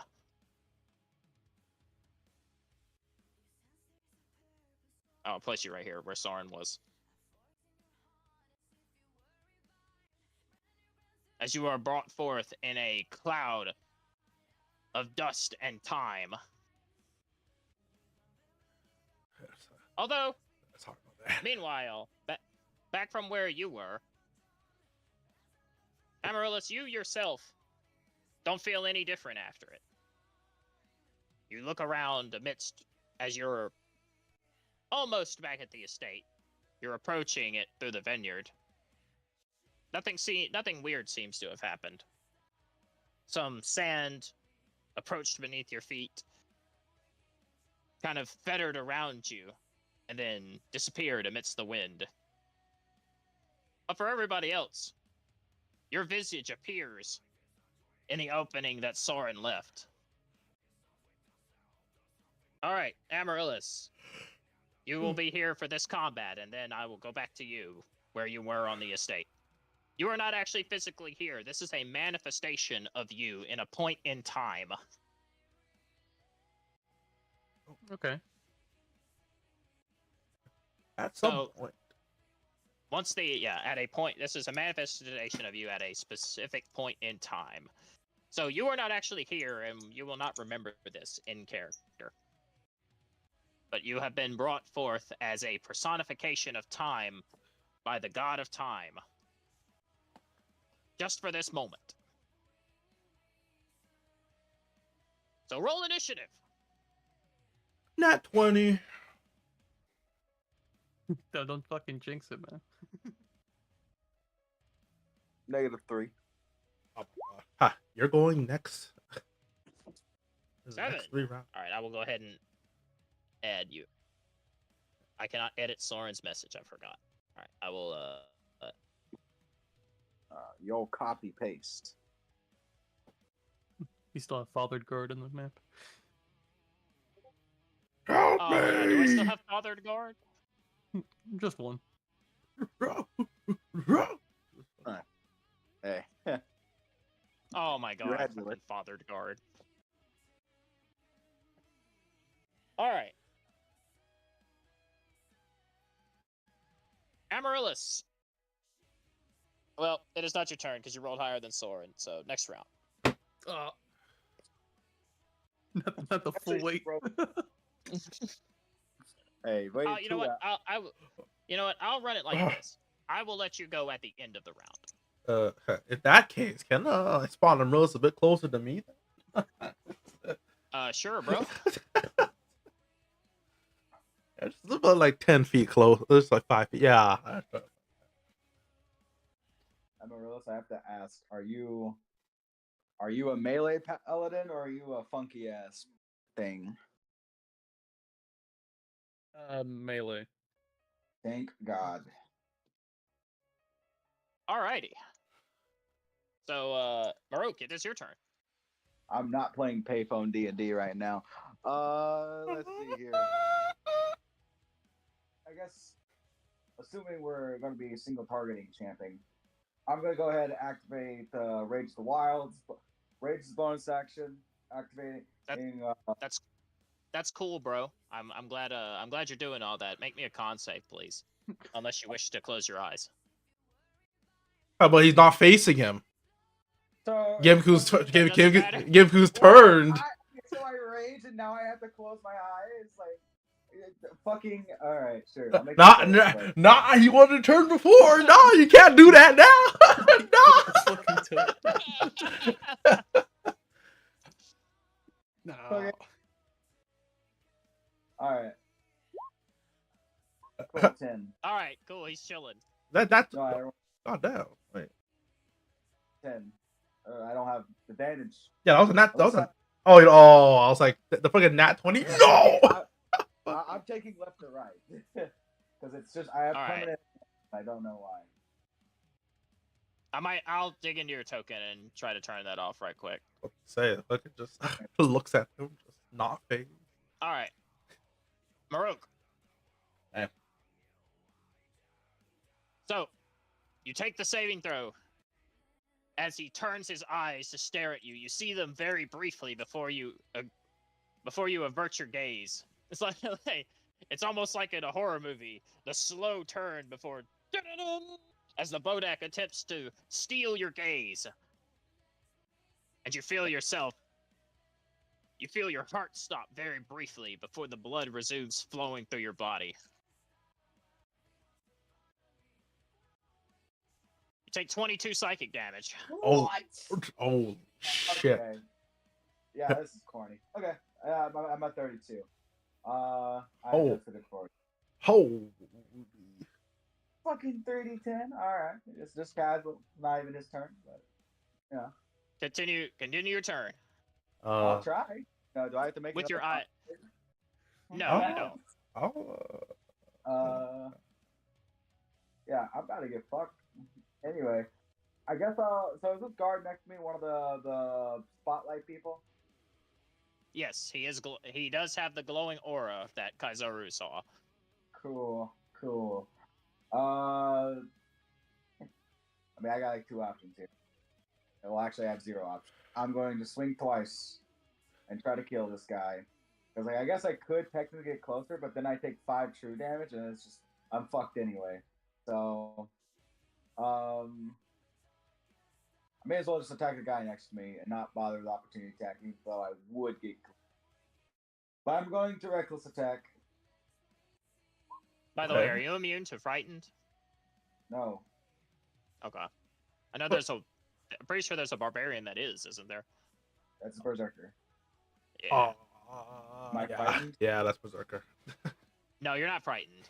I was just asking for future knowledge in case it became relevant. L plus a ratio ass. No, it's not relevant yet. God damn. I deal. Yeah, I do. Is this +2 weapon or +1?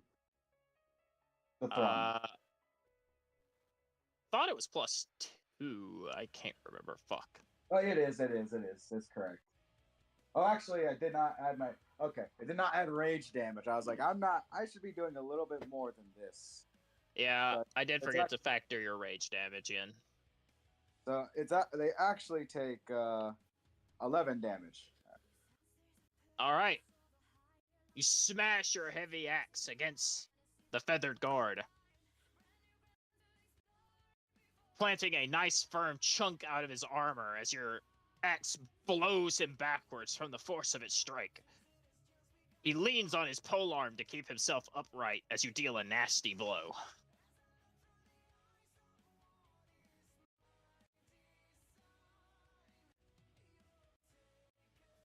No, let me just go ahead and.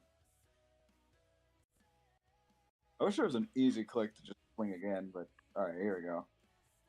Another 1. Okay. Damage. Add Okay. 2. 14. All right, you shouldn't be rolling everything with advantage now. Okay. Well, I am rolling melee attack damage. I have reckless attack. So Right, right. That's the one little exception, I suppose. But yeah, I swung twice. I'm going to go on his other side. Is that 1, 14 2, 3, damage? 4, 5. 14, yes. All right. Shifting positions as you slam your axe into the back of his cloak. You send him hurtling forward, knocking him to his knees. Your blow has visibly struck a massive amount of damage to him, and he can barely keep himself standing. He is quite weak now. I would imagine. Barbarians do a lot of damage, I forget. Yes, sir. Anyway, that's pretty much it. All right, guys, good luck. I don't know what I'm doing. All right. Amaryllis, it is your turn. Oh, But no. first, a reaction. I was just how to notify not to look at that thing. I don't even know if I have a personality right now. No, you do. You are just yourself. You're just like a manifestation of a point in time. Like you're still you. You just the actual you won't remember, or does not know that this has happened. You're basically a snapshot from a camera. Yeah. So, yeah, I notify yes, you. Don't look at that thing. First thing I'm gonna do is use a reaction before Amaryllis goes. The feather guard, lifting himself up with what strength he has left, will hurl the wind around him, throwing himself upwards with his pole arm. He'll cast himself over here. And that's all. It won't do anything else. He's just moves. And they're those guys from Elden Ring, those wind fucking Damn. just fucking dashed. Alright, continue, Amaryllis. All right. Kazora warns you not to look at the Bodak. And as he says that, Gimku will stare at you. His glimmering eyes, the deathly white pupils that are slotted in the remains of his sickly face, will stare directly at you. Do you close your eyes? Giga chat. Or do you want to take the con save?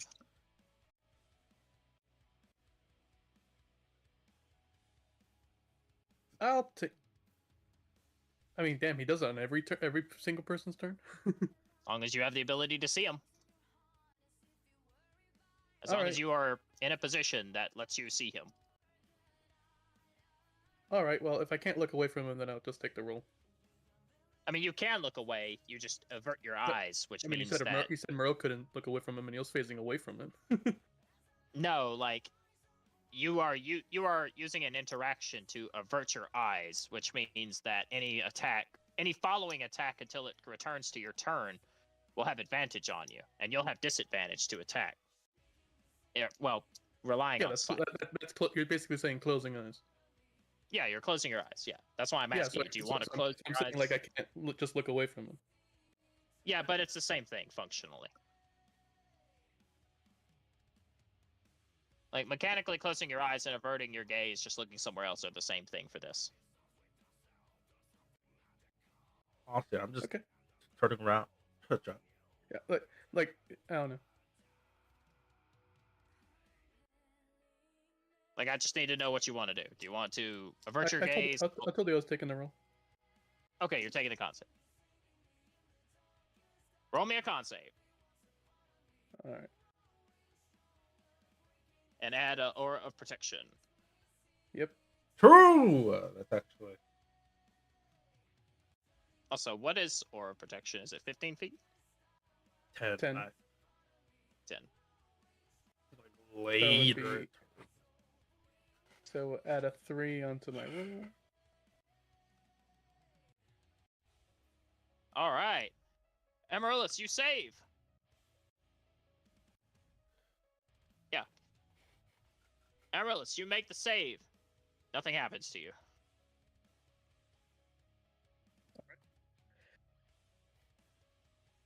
Alrighty. Is I know Orion's doing his own thing. Is Soren still technically in the combat or no? Soren is not in the combat anymore. All right. Is his feathered guard in the combat? No. All right. But the one that that Marok just hit twice has the same amount of HP as the one that Soren is engaged with. It's just... Yeah, I'll just checking if I have to worry about Soren getting attacked here. No, you don't. Basically 3v4 right now. Yeah, it's 3v4. Here, I actually just... They're not actually out of the arena, but I'll just do this with them. All right. Kaizora, you want me to keep you in the order of protection or no? No, you could do your thing. I have ideas. Okay. What's the mice holding? Or if that's how it's pronounced. Yeah, he is holding a black rapier and a hand crossbow. All right.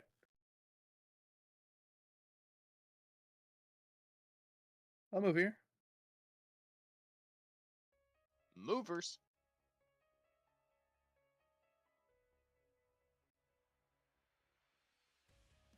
All right, as you approach Demise, unfurling your whip, he will give a confident sneer from behind his mask. Finally, someone wishes to challenge me. I'll go ahead and activate Flaming Whip with bonus action.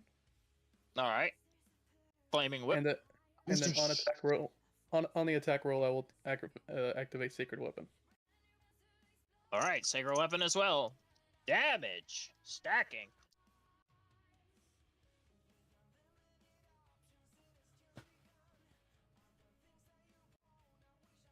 It's been so long. All right. It has 20. Good hit. That does hit. All right. Nice. What? God damn. All right. Finally a worthy. Oh, hey. Okay. Like, All right. God damn. Do you want to? Oh yeah, you used your bonus action. All right, you can't smite. Yeah, All right, you unfurl your whip. You got extra attack though. I do. True. You want me to go for it right now? Yeah, go for it. I'll do the big.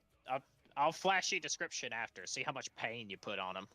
All right, and I'll activate slow at the same time before I forget. Sounds good. Taking out his ankles too. Oh, sorry. I clicked damage instead of roll. My bad. 1 second. Ooh, That misses. fair. Wait, hold on. All right. No, Wait, because no, there was. no, I don't have anything in the bag for this, unfortunately. Man, don't Man's tease me like like that. Man's got his notebook out, fucking turning pages. What can I do for this? No, I don't have anything for that. All right, Amaryllis, you unfurl your whip, giving it a forceful crack as it cuts through the air, searing across his chest, leaving a blazing, cauterized burn through his feathered armor. Oh, sorry. Go ahead. No, I just thought of something. Sorry. You deal He's not 21 concentrating on damage. it. Yeah, I know he's not concentrating. He's not a mage. He's a warrior. Just checking if you had anything. Huh. And after the hit, I'm gonna do Oh a fuck! little. Oh fuck! He is concentrating. No, you exposed me. Oh, look. Oh my god! I fucking rolled the d4. All right. Let me make a con save at disadvantage. Oh, just like, He's a warrior, guys. Well, he's not a mage though. The way you said it, though. It's like he's a warrior. He's not concentrating. All right. Let's see. What I the actually. No, that's disadvantage because of Mage Slayer. fuck? Oh, that was 6+14. I was like, what the fuck? 38 con? Just like, bro. All live. right. Amaryllis. Your whip cracks forcefully through the air, blasting. Well, as it sears across his chest, something seems to happen within his mind, shit. and he will raise a hand up and press it against the temple of his beak. What is this power?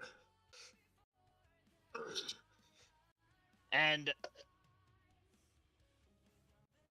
well, I hate to do this, but Oh no. Battle done. You got the Watcher.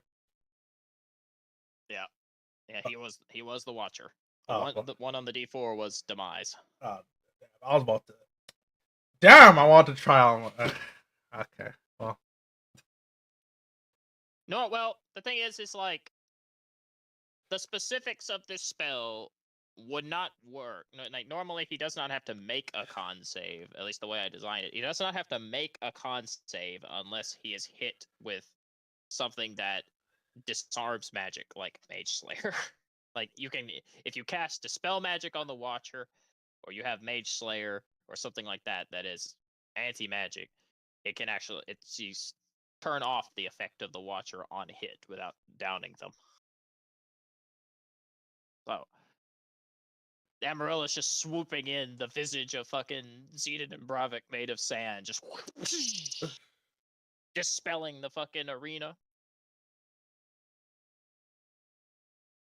All right, Amaryllis. Well done. The savior. I did something. Brought in Yeah, you did. You won. You It's just won the like- combat. No, like just spawning and hitting one person. Oh, you beat us all. I know. I should have. I should have left you in fucking silence over there. Damn. No, I'm joking. I'm joking. All right. But as Demise kind of kneels, well, stumbles backwards from the force of the strike and kneels, the aura around the arena will lift, and it will slowly dispel. And Amaryllis, I will give you a choice. Now that you are here, and you have the knowledge that these people are basically interfering with the Duchess's plan to, begin the festival and interfering with the investigation, this, that, and the other. You can choose, because you have been spawned here from a point in time, you can choose that this be your point in time now. Or this visage of you will return from whence it was made as from nothing but sand, and you will go back to the estate. It's up to you.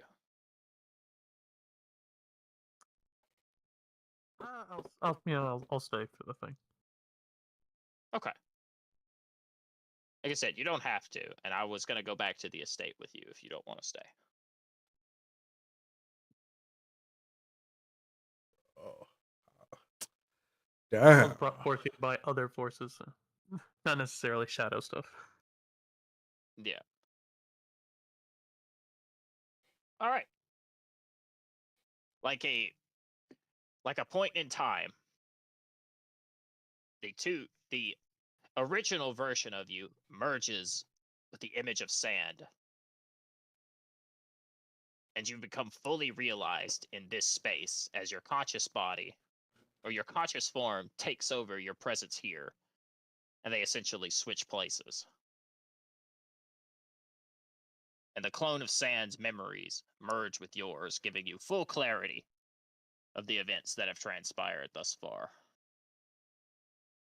And you stand there holding your whip, just like the clone was, or I guess the image of you was. And the trial will end after a firm strike from Amaryllis puts an end to the spell of the Watcher placed on Demise. Yeah, Demise was 1 on the D4. He was 1. By the way, just a quick thing. What's that rapier, the black rapier that he has? Uh-huh. Did that do necrotic damage? No, it doesn't. Okay. It can. Okay. I was But- saying that half that shit if it was, but yeah. I didn't get to use half his moveset.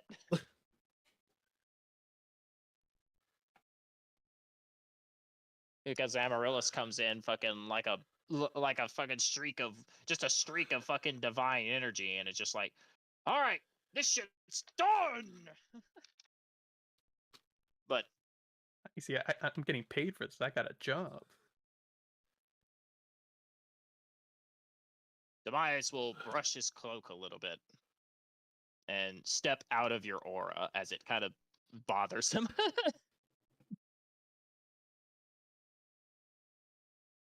And the feathered guards will turn their attention to all of you. And Gimku will turn off his aura of annihilation.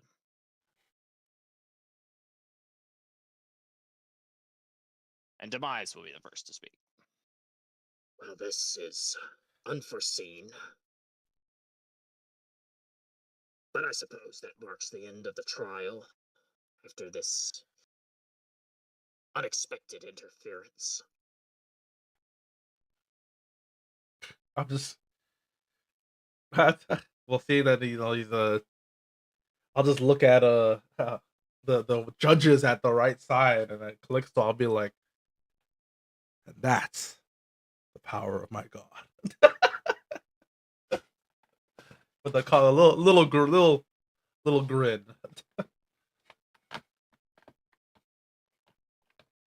He'll give a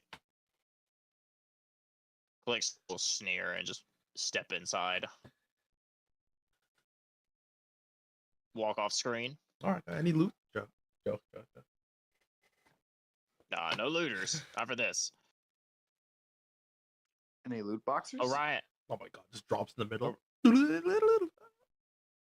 Orion and Soren will rejoin the arena. As Demise will place his, well, he will fold up his crossbow, kind of place the bow portion kind of in, and they'll click into place. And he will holster it and sheathe his rapier. I suppose you've earned your passage. The rules are the rules. And the guards will stand at attention, placing their weapons to their sides. And Gimku will kind of shuffle. Not having taken any damage, he'll just kind of shuffle to the center of the arena. And he will not step inside the aura of protection. Boy, I tell you what, I was about to, man. Searing light! I was about to just turn undead this motherfucker and sear that for 5d8 damage. Like I was ready, man. I was about to be gone. Like if I can roll it anyway. Roll it anyway. Let's see. Do it anyway. Yeah, 24 damage. Oh, well, he did take damage from he did take 20 damage from Thunderstep. So 24 damage. That actually would have brought him near, that would have almost defeated him. And then he would have been frightened, incapacitated, and have to run. I was just turn that guy off of the combat real quick, so everyone could. I can see. I can. Like, I've always wanted to use a Bodak.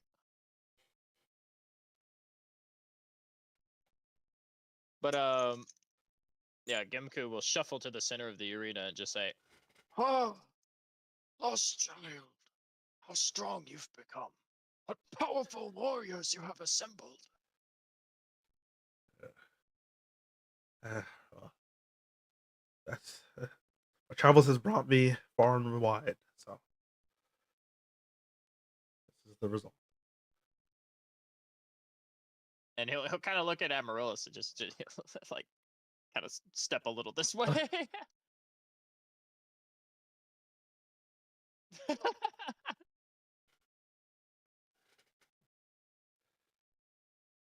I do not like.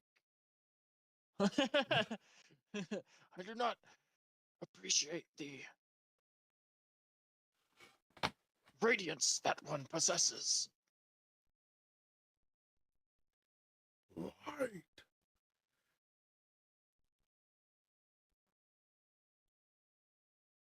But you have earned your way.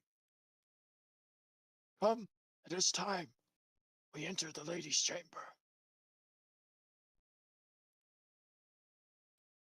Goes around. Yep. Yeah.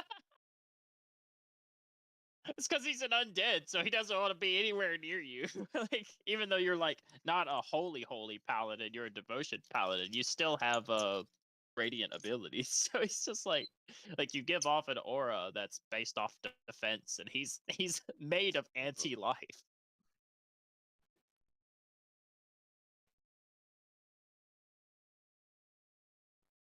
Vaizu will not care though. He'll just kind of shield his eyes a little bit as he steps into it.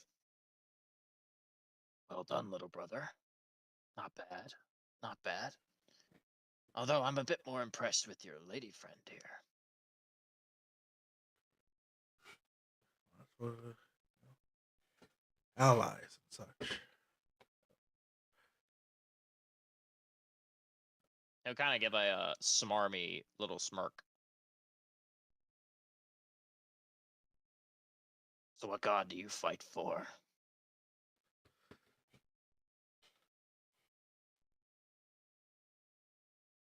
No god. I fight for my capital, she'll say before flicking her whip and making it Unlighting it of sacred end fire. Just whoosh, sheathing it, or wrapping it up and placing it on your holder. Mm-hmm. Pretty impressive.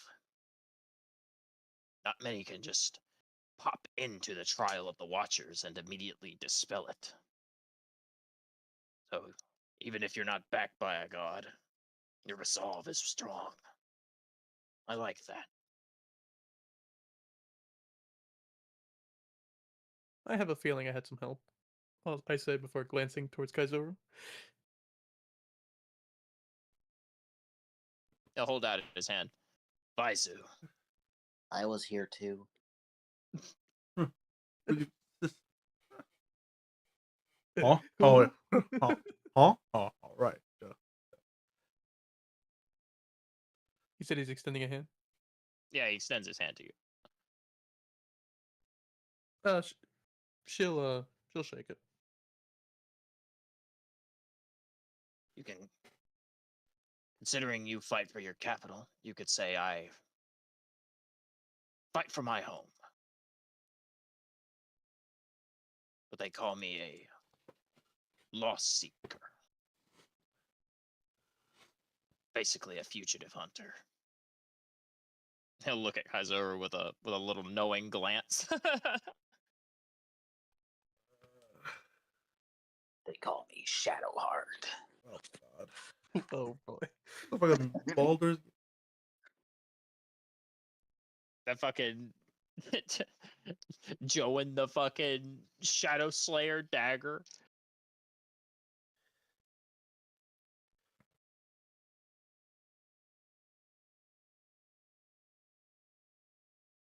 But he will say to you, Ambrose, as he's walking away, watch who you hang around. Not all friends are worth keeping. Should make you some better ones. Plenty to be found here.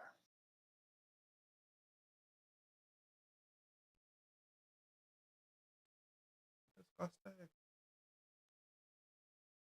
Say that to my face. As he walks away, I'll glance toward Kaizuru. That man is unnerving. That's one way to describe it. Yeah, And how would you describe it? annoying. She'll give us a wry chuckle at that.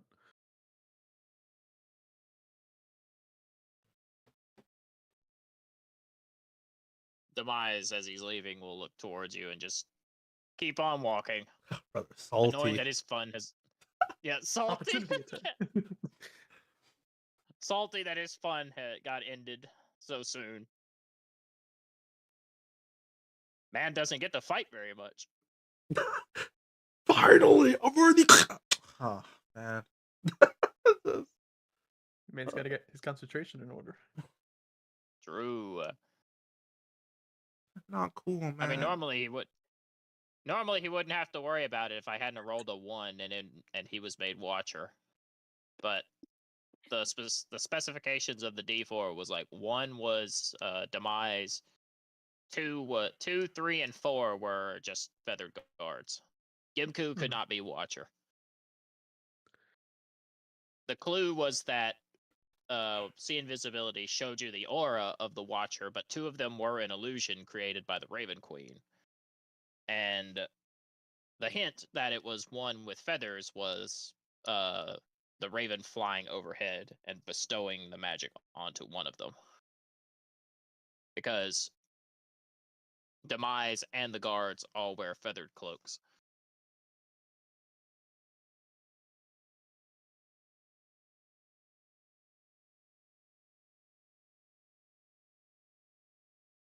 But the Raven Queen, well, the woman who is calling herself the Raven Queen, will finally step forth.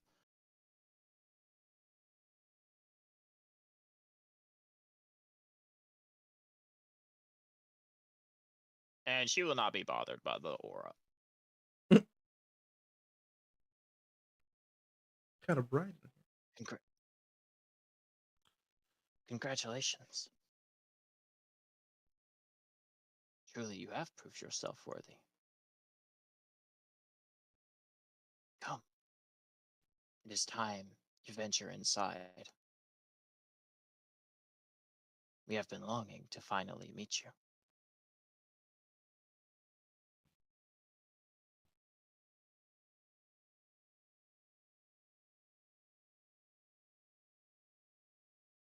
There's something really funny about Maroc being the only one without a name tag. Oh, Yeah. does it? Wait. It got I burned can off. see- Oh shit! It got burned off by the attack. Thank you for Um, finally saying that. I had no idea that you couldn't actually see it. Oh, well, I could see mine. I didn't know no one else could see mine, Gosh, I wasn't even paying so I attention. could have told you that.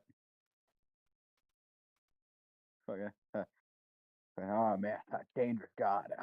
Yeah, my God, me mom in the back, fucking half bleeding to death. That's getting, yeah, guys. Fucking good job. I'll lay on hands him. All right, how much you want to heal it for? Oh, well, actually, before I do that, am I familiar if the Shadow Realm's a dangerous place to be using that kind of magic, or is it fun? No, the Shadowfell doesn't work any different than the Alright. material. It's just the anti-Feywild. It's the Feywild, but evil.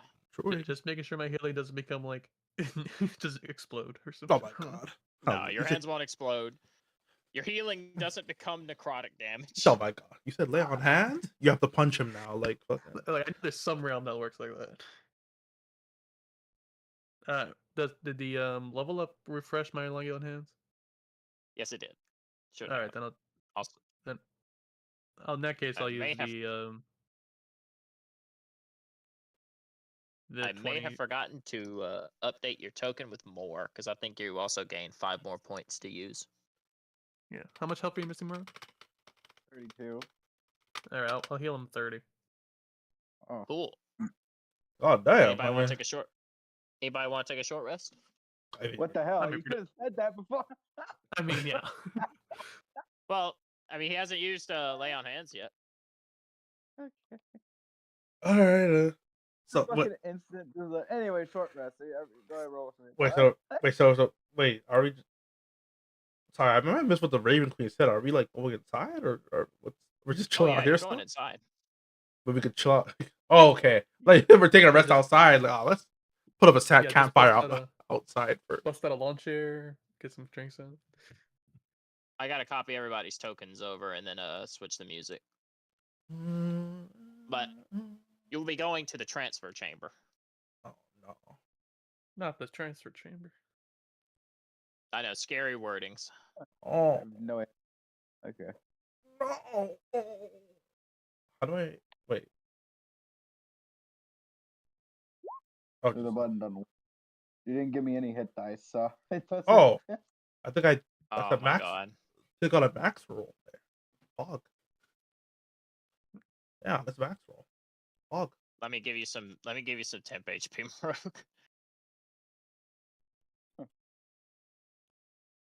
Yeah, we are fucking tiny.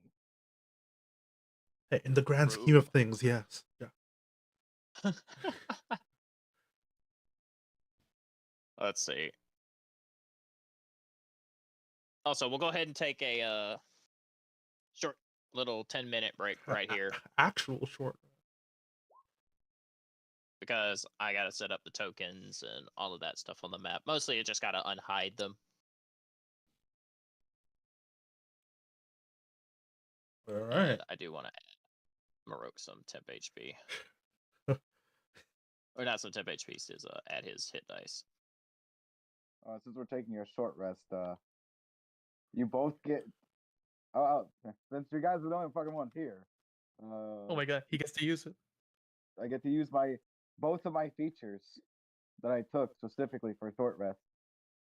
You get inspiration and you get how much? Temp HP? Because I want to say it's level plus wisdom, but I'm gonna double check.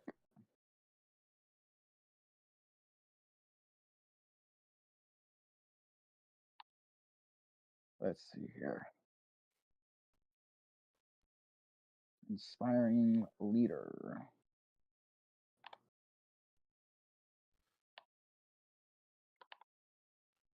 Tip HP, yeah, level plus mod. So you all get 10 temporary hit points. Hog. Oh. All right. That's We'll what I take like that. to see. Joe. Well, not Joe. Okay, I'm just gonna keep fucking rolling. Inspiration. Well, I already had one, but 19, 27. What is that? 59? No, 26. 26. So Ugh. yeah. God damn. So how'd you like that combat, more? Finally, combat.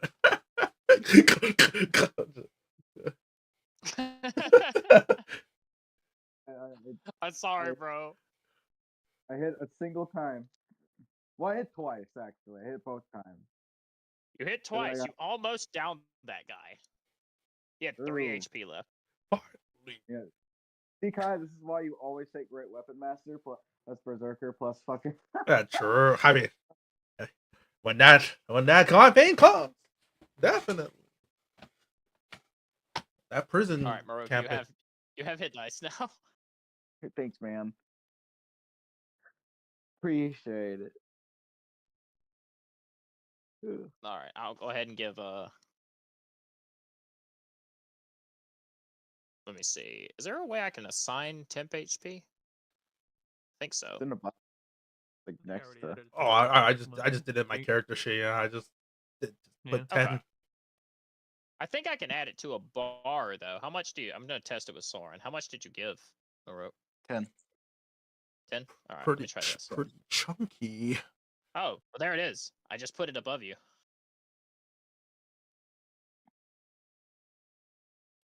Well, I can't see it. Oh, I see on little circles. Yeah, okay, I see. There it is. I put it in my sheet, but I guess it doesn't. Okay.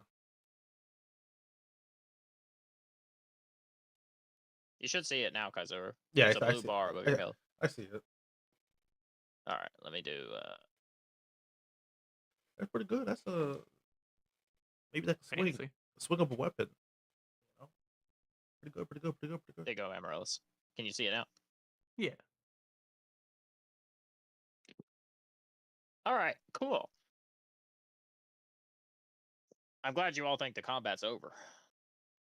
I mean, Uh, oh yeah, we took a short rest in the middle of combat. Damn. But basically, I'll explain the short rests like this while I'm grabbing the tokens. You all enter the transfer chamber. And as you are traversing the transfer chamber, Gimku will tell you that the lady will perhaps take a little bit more time to properly prepare to greet you. It has been quite a tumultuous time as of late, and it is better that you be well rested, because her temperament has been volatile of late.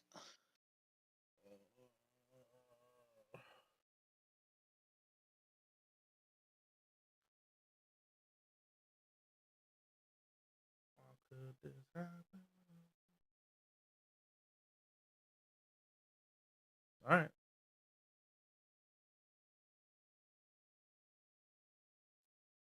Let's see. Let me get Baizu.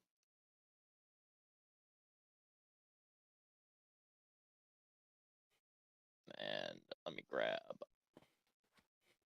these 3, because this is where I need them now. you know, before we enter the whatever chamber we're going to, I am gonna turn on the flaming whip. Joke's on you. That's a hydrogen gas chamber. You've killed us all. What the fuck? Make me 10 decks. All right. Yeah, I'm just gonna keep flaming whip on. Okay. That's fine. Fuck, there's I don't like I the will way- grab. I didn't mean to click Oh, it. My I bad. remember if anything from a cleric regens on a short rest or not. Your channel divinity. Okay. I don't think I. Technically, Yeah. I think double check, or I'll double check. I think the cleric gets an ability to get back a spell slot using a channel divinity. I'm not gonna use that. Pretty sure that. All right, I Well, will but grab. let me check. Nah, that's like an old thing. Never mind. Mm-hmm. It's not a thing anymore. I'll grab the fathered guards. Put them there, Oh, and I'll Uh, put Demise Marok, are at you the top of full? the Are you stairs. kept off? I'm like 6 off. You want me to top you off? Yeah, go ahead. Think Lay so. on hands, Shia Kazing. all Yeah, right. 'cause Yeah. I'm use the washroom real quick. Right back. Actually, no, I'm good. Hopefully. All right, I'm going to use the restroom. Oh, okay. Now I'll use the restroom. honestly, I just shit myself. I don't even wait. Shut the fuck up. Man, Murphy plays on the toilet. What are you talking about? That's why he's always muted. No, like if half the time I'm muted, it's because I'm talking, or it's because I'm on the toilet. Honestly.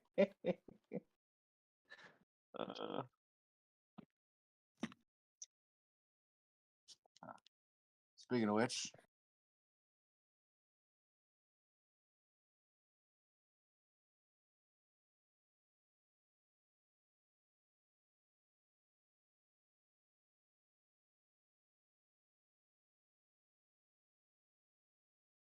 Honestly, these last two sessions really have highlighted to me the Mage Slayer is still pretty fucking good. I tend to always see it as not is it? as right. Sorry, Abby. Last No, two I was sessions. basically saying last two sessions have really highlighted to me Mage Slayer is pretty fucking good. Yeah, it's a fucking S tier feat. You just Mhm. pass. So, you know. I mean, it's I wouldn't even say like the being able to opportunity attack or disadvantage on concentrations are that good. I really just think the fact that once per short rest, Omega Law pass. Like I know the other things did come up, but like It doesn't have it, a opportunity attack thing. Hmm? You said opportunity attack? I think it's like if an enemy tries to cast a spell, you can make an opportunity attack. Hmm. I I don't see want it to here, but maybe the old one. maybe the old one. The old one was pretty bad, so no one used it. But I mean, to be fair, the new one's not that different. Besides the whole thing, let me actually check D&D Mage Slayer because I swear that used to be a thing. Yeah, it was. When a creature within 5 feet of you casts a spell, you can make a reaction to make a melee weapon attack against them. Misty I guess Step? No. I guess they chopped it off because like guarded mind is just kind of good. Yeah, 'Cause it used to be all I can fucking imagine is fucking Alani using the Dawn-Cracker, a mage trying to Misty Step away from him. He reaction knocks them over the head and blinds them, and they can't use it. true. And they would have to roll a saving throw to not fall over. True. They're blinded. They can't Misty Steps anymore. Fucking. Oh, good. And they fall prone. Yep. And they take damage. Don't forget that part. True. Ah! Also, Crusher, you get knocked 10 feet into the air. You fall down. You're prone. You're prone twice. Actually, you're in the ground, which makes you restrained. Since I, like, sorry, you fucking knock him up, and it's like a fucking like cartoon buried, just like head in the ground. Sorry, dumb shit. You also attack them in the minion wave, so you can take all that chip damage too. Sorry. Now I'm thinking about pressure feet. It's like, all right, any direction I want. They just fucking smack them straight into the ground. You fucking bury them. Just... The fucking Wile E. Coyote fucking hole in the ground. Yeah. Sorry. Now I'm thinking about the Looney Tunes sound effect. All right. I'm good. All right. Let's do it. All right, roll initiative. No. Not yet. Not yet. Oh, wait, But- 0.2 seconds. If there will be another initiative rolled soon, but it probably will be next session. Next time on Dragon Ball Z. Let me get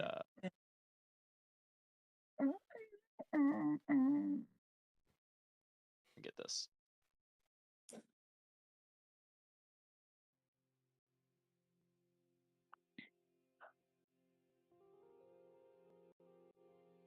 All right.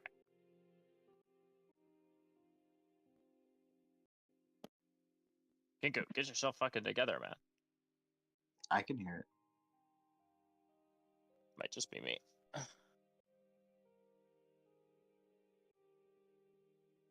Okay. As you all enter the transfer chamber, you are followed closely by Demise and the Feathered Guards, although they will stand over the railing. Well, they will stand by the stairs, and Demise will stand over the railing as you all descend down below. You notice a remarkable fixture of running water as it gently pools forth from statues that litter the room. Each one bearing a different visage. There's an extra Vizu here. Get out of here, bro. As you notice 3 individuals standing around a kindling brazier. A man will rush over, seeing a group enter. Ah, Calixto, you've come with the lady. When we saw her flee in tears, we had become forlorn of her return. Yes. It seems that our gracious queen has granted these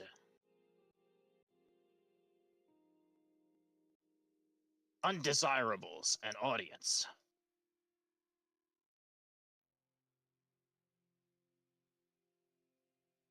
Ah, I see. Oh, no matter their status, it seems they have passed the trial of the Watcher. So they are welcome. It is a pleasure to greet you. And he will kind of step around.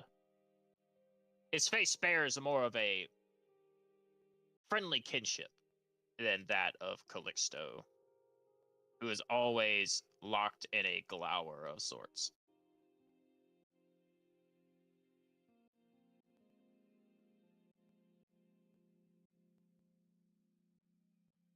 Come, if you would, join me by the fire. I will enlighten you a little bit more as to our predicament.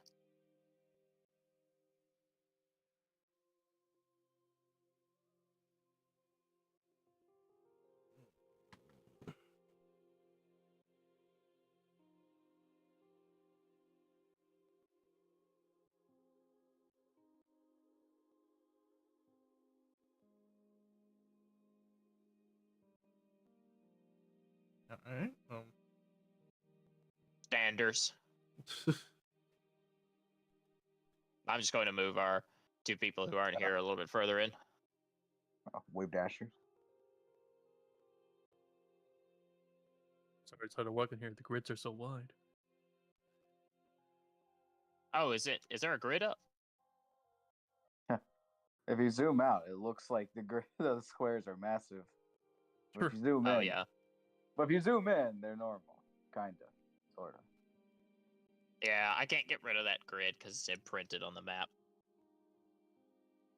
But we won't be using this map for long anyway. This is just a transfer chamber. Just a temporary fixture. Temporary.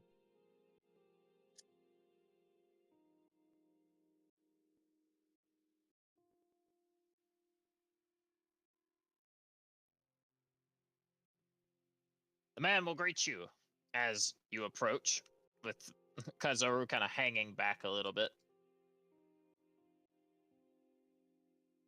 It is unfortunate to greet guests in such a forlorn state we are in. But know that in this chamber you are welcome. I am Holy Stone. And since Marok is kind of out here in the lead, he'll hold out a hand. The first friendly gesture you've received in a while, Marok. I'm not accepting that hand. This is enemy territory. We're I'll gather protecting fight. you. I got you. We're here to defeat the boss. I know. Boss.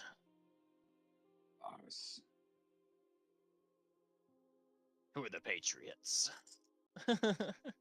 Lolly the Layla. I know. We're deep in territory of Russia right now. All right. Well, the man will take his hand back, and he will say, You need not think of us as friends, then. But we are allies, temporarily.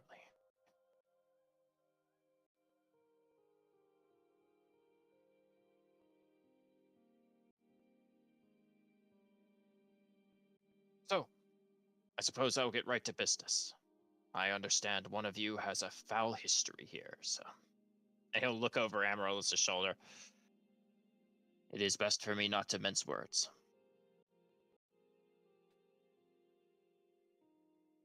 The lady has summoned you to make an offer.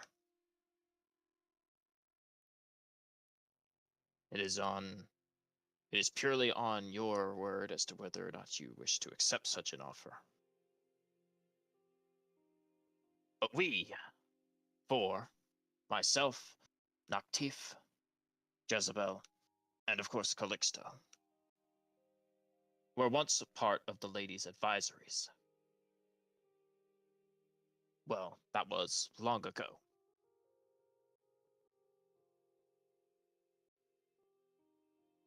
She is no longer mortal, as it were. She has become a sort of fixture. It's hard to explain. A sort of persistence that exists beyond this space and crosses over into any and all. And he'll gesture towards Kaizoru. I'm sure one of our own understands what I speak.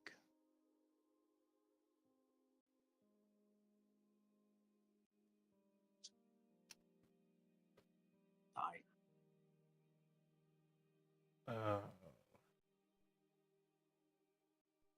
Sure, whatever you say.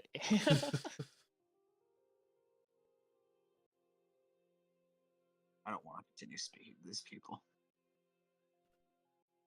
They're full of shit. I mean, that's what I believe from the from the start. Oh. He'll shake his head if you do not answer, Kaizoru. Can you read one more time what he said? He said that, like, what the Raven Queen has essentially become a sort of transcendent entity that has moved beyond beyond like a mortal body. She's become a sort of a fixture that has transcended mind and matter and exists in a permeating state between all spaces. Oh, I mean, I'm not gonna say it. I'm not gonna comment on that. Sounds like a load of barnacles. So,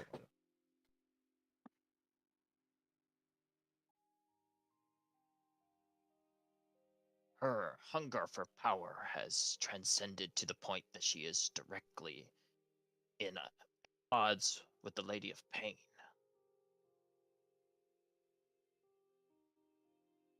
But this is not a power that you would know. It is not merely strength.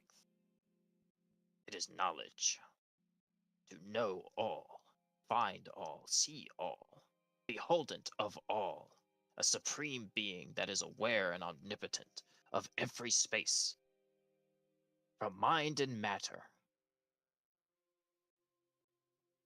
And this jealousy has caused her to become tainted, shattered in a way, divergent in her form.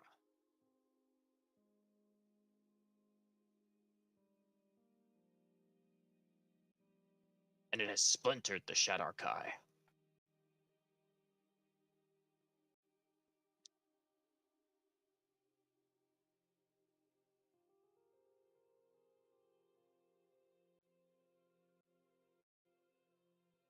Seeing the lack of acknowledgement, he will go on a little more. I understand your confusion and your mistrust.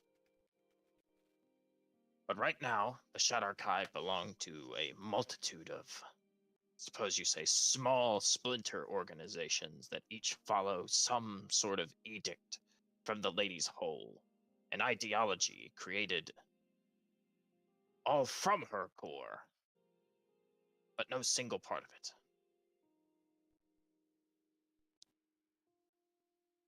And today you meet with the Lady of Punishment.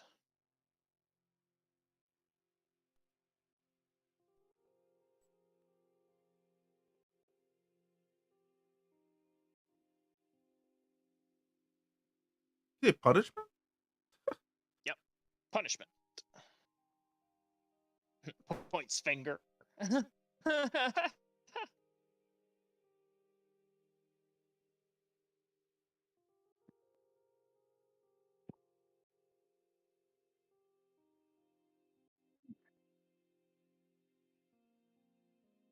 This lady of punishment. Who might this be?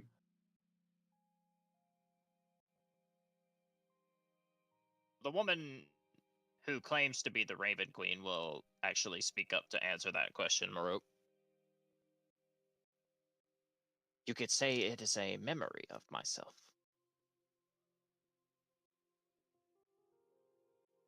Piece of me. Derived from the memories of others. Single golden thread loosed and gained a great power on its own.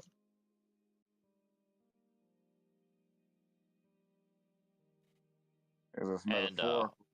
Physical? Oh, go ahead. Is this is what you speak of metaphorical or physical? Calixto will speak from his standing point back here. It is physical. The lady's form no longer bears physical quality. She has transcended the need for a body. She is an ideal. The devouring of the memories of the gods of the ancient worlds have caused her to disperse into the very backs of your mind. If you have the ability to remember, then you know the Raven Queen. Such is the way of her divine. And get a load of this guy. Such is the way of the divinity. But some memories of her, memories from powerful forces harvested over time, have manifested into splinters, almost the daughters of her, you could say. Manifestations of their own, who have taken on their own power. Like this. And he'll point to the woman. This one. Right.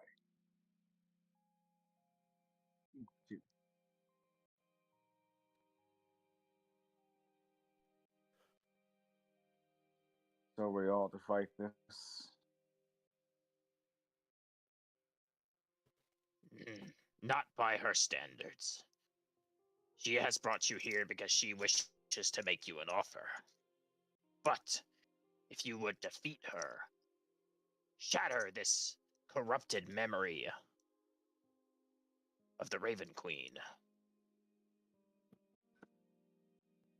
then know that you would be committing a small act into bringing the Shadarkai back together. As much as it pains me to not to deny, as much as it pains me to accept that you are worthy of this task, you have passed the trial of the Watchers.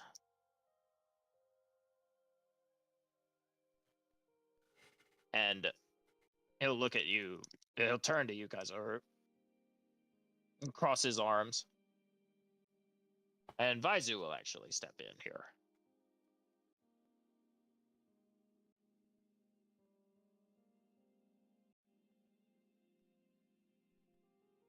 It is not just me here, little brother.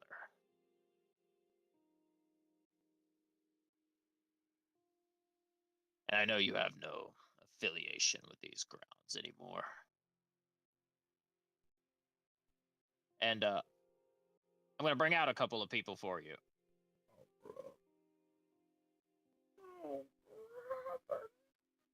Behold, your high school reunion. True, actually, though. I mean, you joke. We put all your exes in a room. What The giant token, yeah.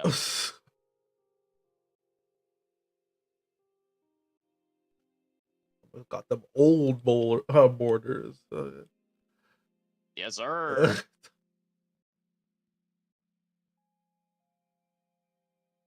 It's the same tokens. It's the old ones.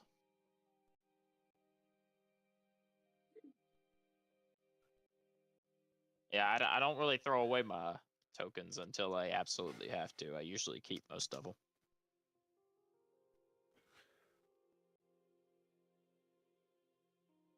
Gonna.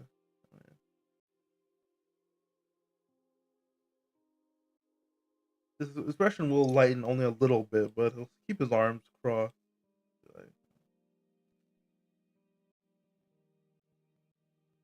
You expect to lighten the mood by bringing my old friends back here?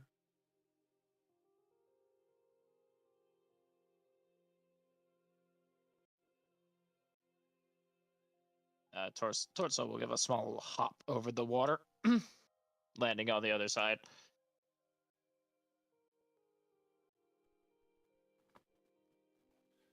But your old friend Yezli will put a hand on your shoulder and give you a small hug.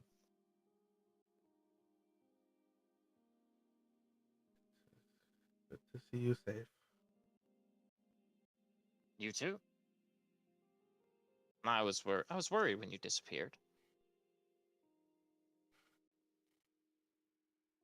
Yeah, circumstances, I guess. Oh, I hope this is good enough circumstances to welcome you again.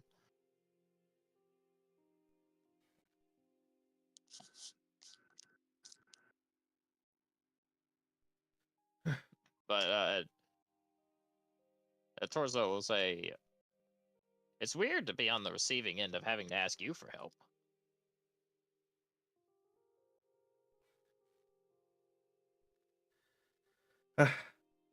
I suppose that's true. Good to see you're doing well, too.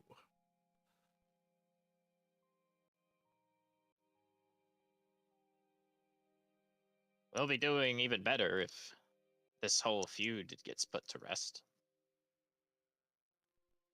It'll be a while, though. Not just gonna stop at one manifestation.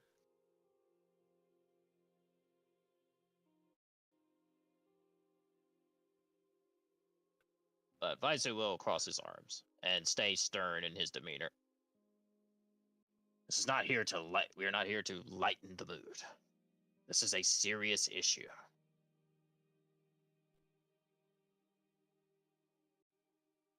Given that the lady herself no longer exists, there is none asides demise. And I suppose the 4 council members to really guard the sanctum of memoirs. So the memories taken by the lady from those who have departed or those who she has feasted on, there's nothing to hold back manifestations of her to just form and gain their own sentience.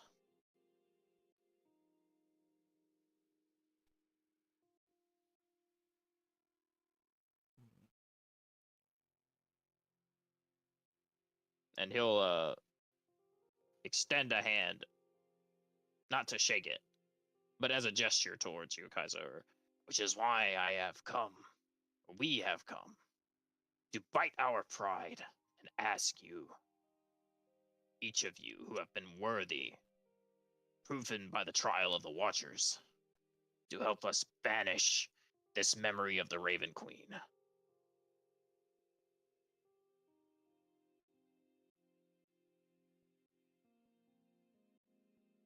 What do you guys By say? killing her, it will destroy this risen memory.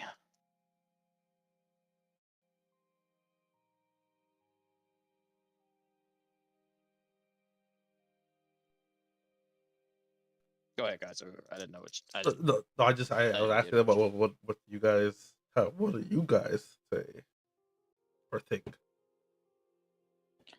I will Oh. fight whatever you put in front of me.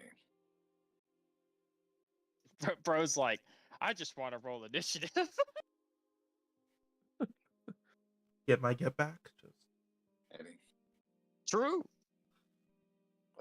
any struggle you wish to go through, I'm with you.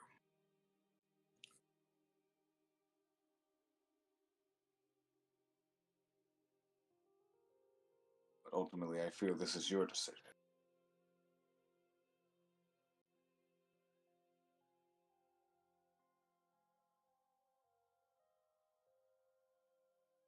Oh, before you okay. fully decide, Kaiser, I will have the record of the Raven Queen walk forward, and she has some words to say to you.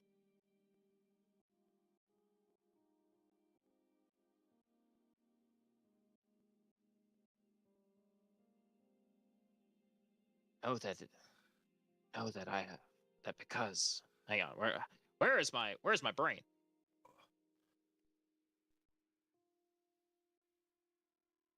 Knowing that this manifestation has caused you pain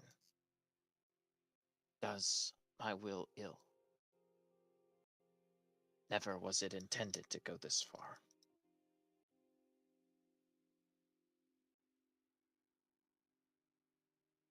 And know that destroying this manifested memory of her,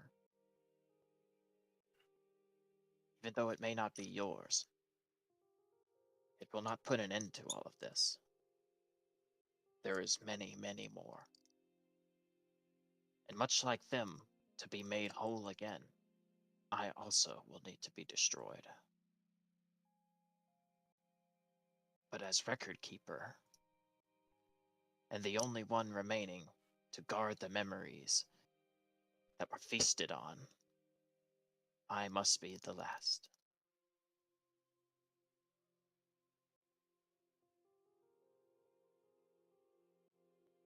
All right. Well, if I do this, will I be left alone finally? You I've have my word. chosen my path. Fine.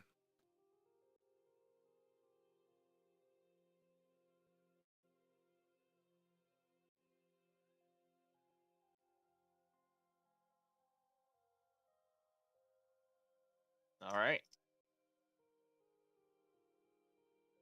Well, in that case, I suppose all that's left will be to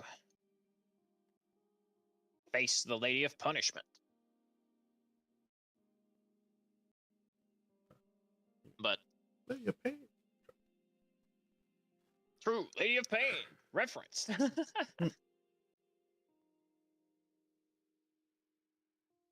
Baizu will cross his arms, despite the affirmation. Or he has crossed his arms already. He will look discontent, even despite your agreeing to help, and he will say, "Even if all of the memories should be shattered and return from whence they came, her acclamation of knowledge will not stop. So at some point, once the record keeper is gone as well, we will need one to be able to contain the Chamber of Memoirs. Otherwise, the lady will continue to manifest in twisted forms brought off by strong feelings of her encounters with others. Likely it could be yours one day that brings forth the manifestation of her. Yo, Soren. The feasting of memories is a powerful tool. And now that she no longer exists in a physical body to control it, this will only keep happening.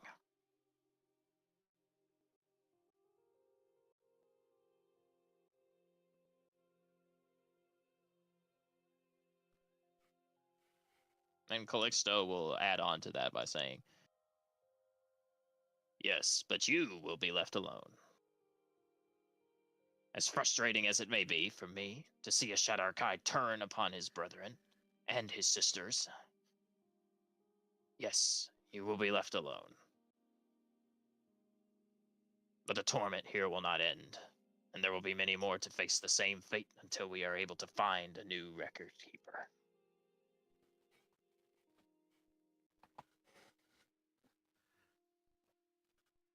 They're not asking you, Kaiser. They're just expressing to you what they ultimately need in the long run I was about to for a say future campaign. I was about to say this. Soren, you can do that, Joe. All right. All right. Yep. Basically, just defeating the Lady of Punishment, or I guess the Raven Queen of Punishment, as they're called. Each one is called just a version of the Raven Queen. This is the Raven Queen of Punishment.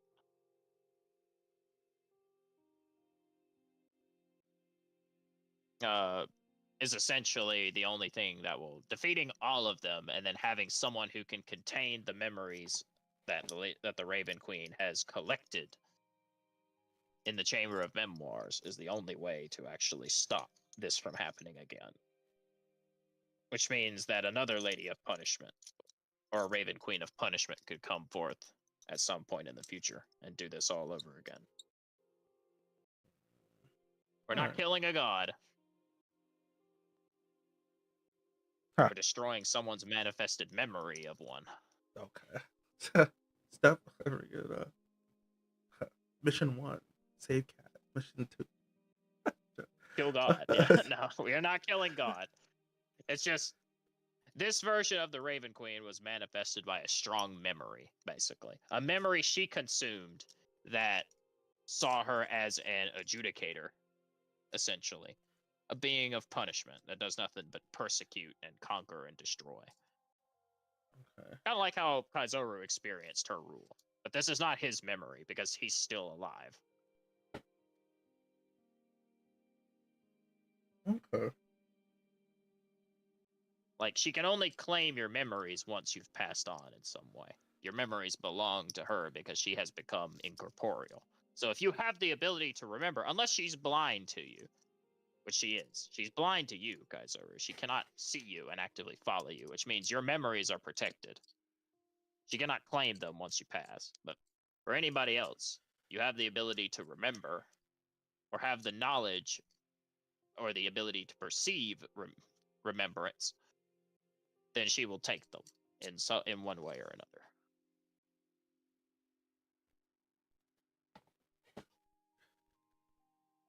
another.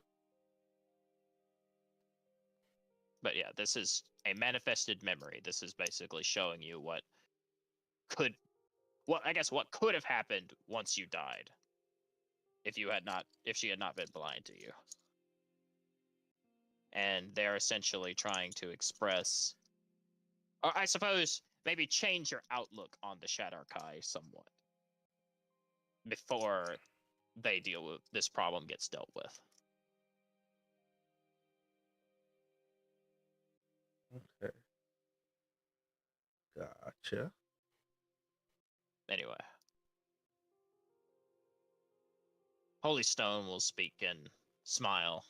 Well, as close as he can to a smile, he'll say, "Pleases me to know that you will aid us in this, even despite all of the pain that has happened in the past. We can make it right this once. Do- You need not return. But know that you will have our gratitude when you depart." Good. I guess he'll look down for a second, but he'll say, "Already said. I said what I came here for earlier. I'm just tying up the last, or cutting the last threads. So this is one I must do."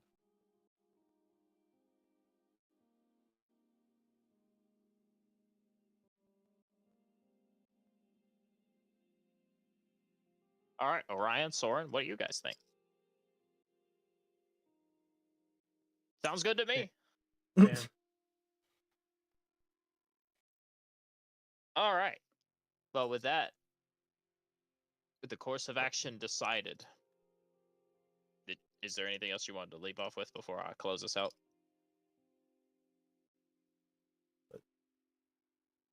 I'll say I will be helping, since I'm devoted to helping the people around me, and since their goals align with mine, and I'll help Kaizuru with this. Cool. Amaryllis pledges her assistance to you in this battle to come.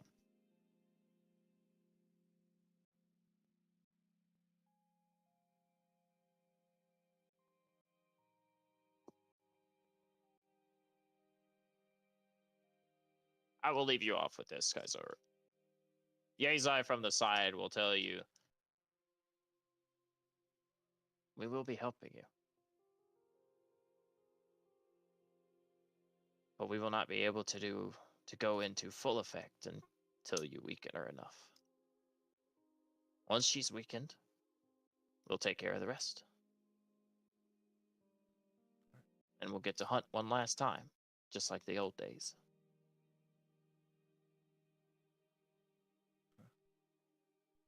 Like the old days, huh? All right. Like I the suppose. old days.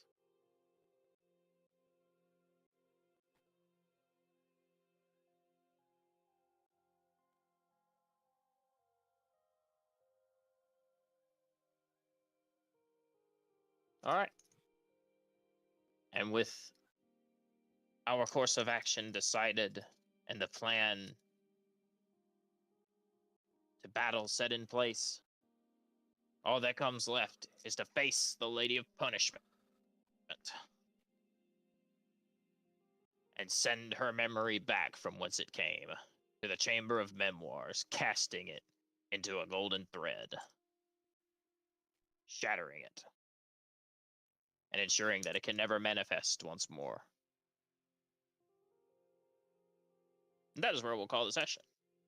I want to thank you all for joining. Every week, come and drink of vlogs without the players have no one to DM for. And I hope everyone enjoyed a little bit more lore about the Shadar-kai and all that. A little bit of lore about the Raven Queen and how her collection of memories worked. A lot of that is homebrew stuff, just my interpretation, kind of mixed with D&D 4th Edition's interpretation of her. But tried to make her a little bit different than my other, like, kind of fractured gods lore, where the idea of the Raven Queen comes from people's memories of her and how they perceive her, and then they sort of manifest and gain their own sentient form once they're strong enough, or I guess based off of a strong enough feeling. And I wanted to do a little twist on the Shadarkai with this one. In my very first campaign, I just mostly made them villains. True. That's why I have such a But sour freaking think of them right I know, but yeah, I know. I'm glad. Like I don't want you to just be like, yeah, guys, I missed you. What's up, everyone? I wanted you to have some kind of complex feelings or some kind of divided feelings about all of this, because you should. But this campaign, I wanted to kind of subvert expectations a little bit and make them a bit more complex on the surface. They're not just evil, but they are a splintered society who is being guided by multiple different rulers, because they are all different forms of the Raven Queen in some way. They're just not. They're not the complete version, because the complete version doesn't exist anymore, but they're desperately trying to cling on to something that doesn't exist. That's kind of the idea, is that they're lost. Much like Kaizoru. No, half joke. He knows where he belongs now. He's a traveler following the sand. But before you found that, the idea is that they're lost. As a whole, they are basically what you were before you found your own absolution. And I thought that was a pretty cool little spin to take on it. now.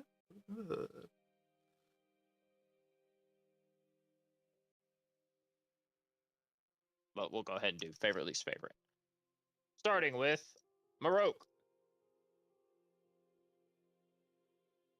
Favorite, I got to roll an attack roll. Least favorite, what the fuck? Why do enemies do damage to me?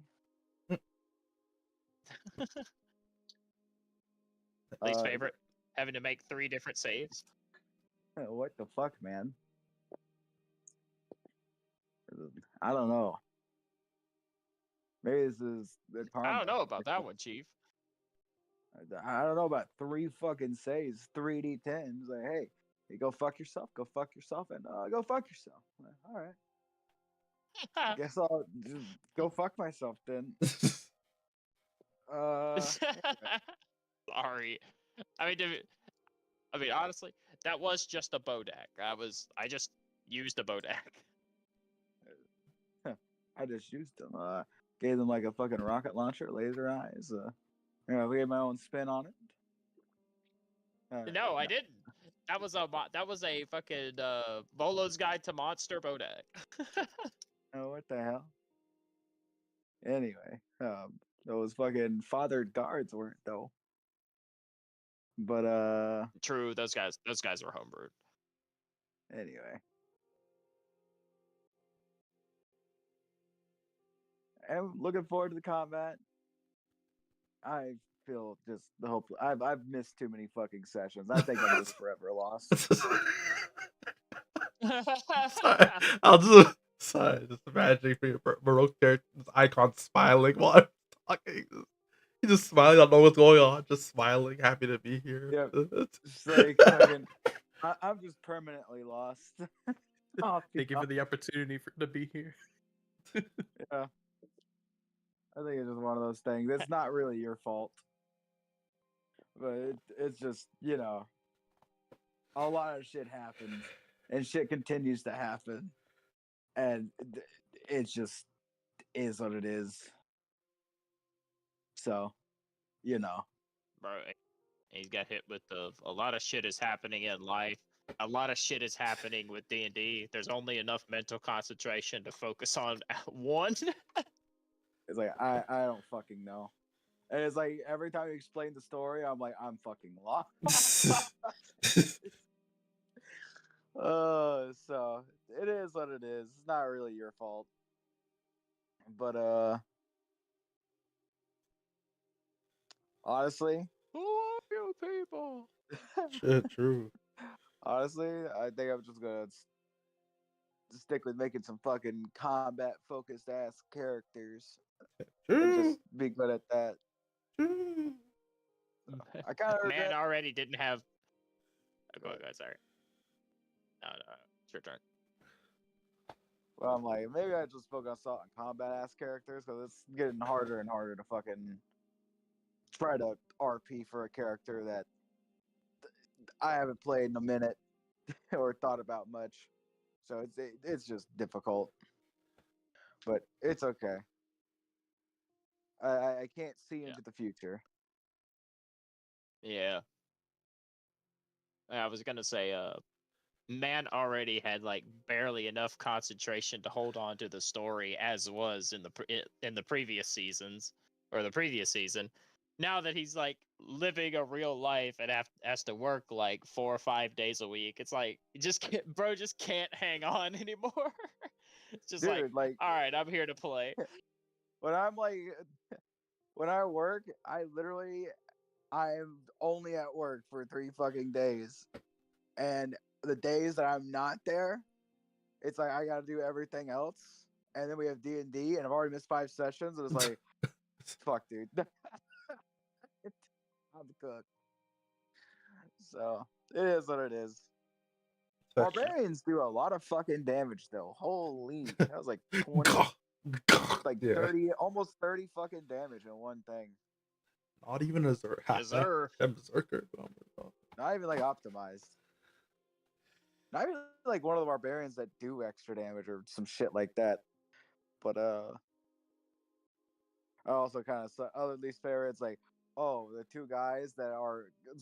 My character was built to be more of support. You know, at least like instead of going more damage, I went more supportish, and it feels like I was sad that I couldn't use like my wolf boon very much, just because Ivy's character wasn't there, and then Orion's character wasn't there, so it's like, all right, and I can't use bear because these guys are like lol psychic, lol necrotic, lol fucking everything that I can't resist, even with wolf, so or even with the bear wild heart thing. I was like, damn, this sucks. So I kind of just eat 30 damage, and I'm like a slightly above par fighter. But it is what it is. Somebody's got to take the hits. There's 2 D&Ds being played. There's Payphone and there's me. And Braxton went through that. I was like, man, this must have been what Braxton was feeling. The other week.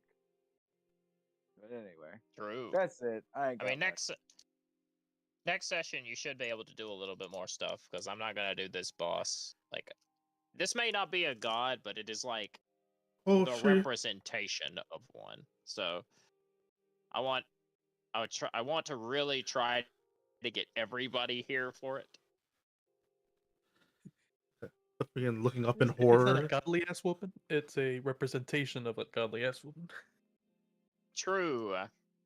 That one meme to look up in horror. You're going to have your ass kicked by someone's remembrance of having their ass kicked. All right. Ivy, favorite, least favorite. I think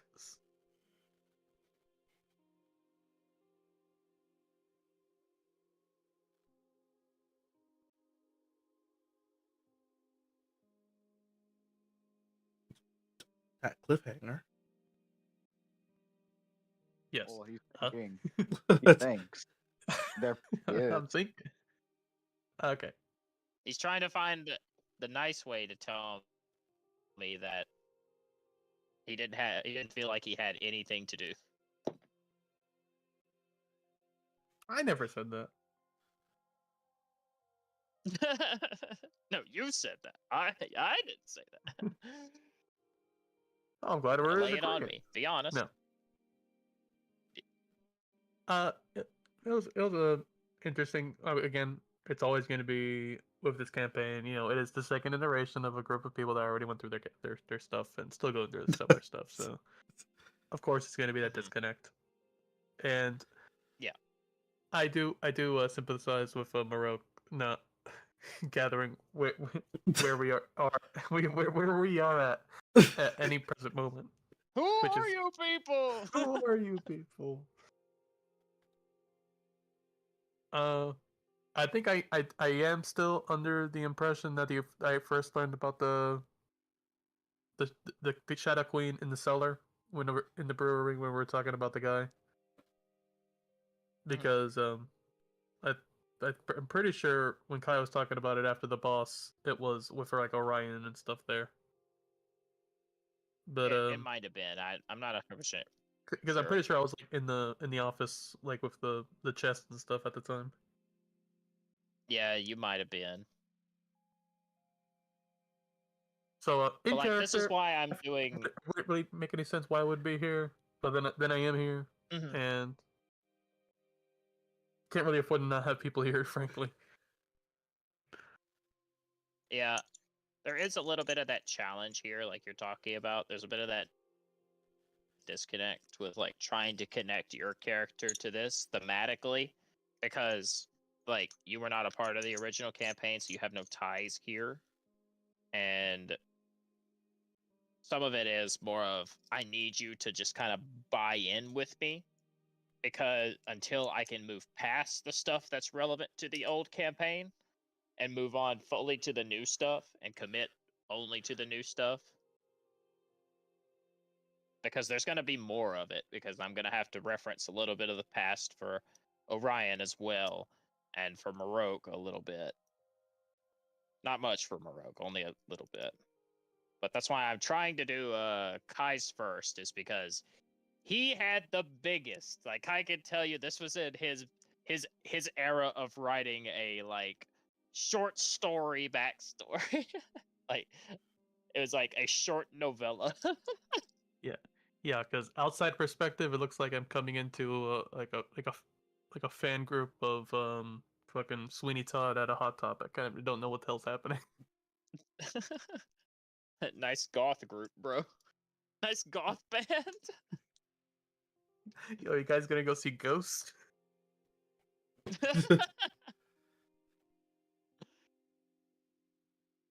Yeah, it's like there is a little bit of me, with trying to give you that expectation, or me, I suppose, asking for that expectation of like, I hope you'll bear with me and like you'll buy in a little bit out of character and transfer that to in character, even though I know it's hard.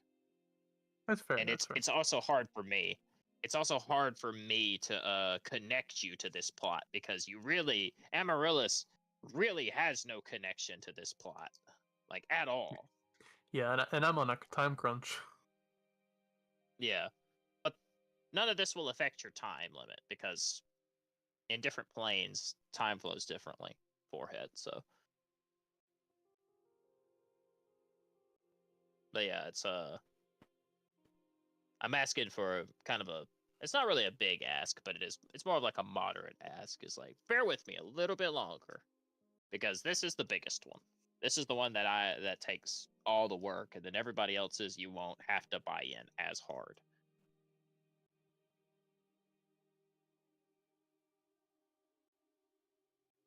Which is also why I'm doing this one first, because this is the one that's taken the most amount of effort and the most amount of connection to like other things, other places, other people. But continue, I'm sorry. Apart from that, it's funny. Mage Slayer put in the work. I hate you. Mm. I forgot you fucking took that shit until you told me at the start of the session, and then I was like, oh fuck. And then you decided that you weren't going to go, and I was like, oh boy. Ha ha. they're never gonna think to fucking dispel magic on the Watcher. They're just gonna beat stick until they get the right one. And then I had to like make the executive decision to pop you into the battle, otherwise I had to remove a feathered knight. So it was either there or let you pop in and take part in the action because Soren had to leave. And then you ruined my encounter. All in a day's work. Nah, I'm joking. I'm joking. You didn't ruin my encounter, but I also am not the type of DM that like wants to be scummy and be like once I rolled the d4 and it got 1, so it landed on demise. I didn't want to be like the kind of person that moves the playing field and be like, haha. At least in this instance, and be like, haha, it's actually on one of the feathered knights instead, even though I could just do that and lie about it.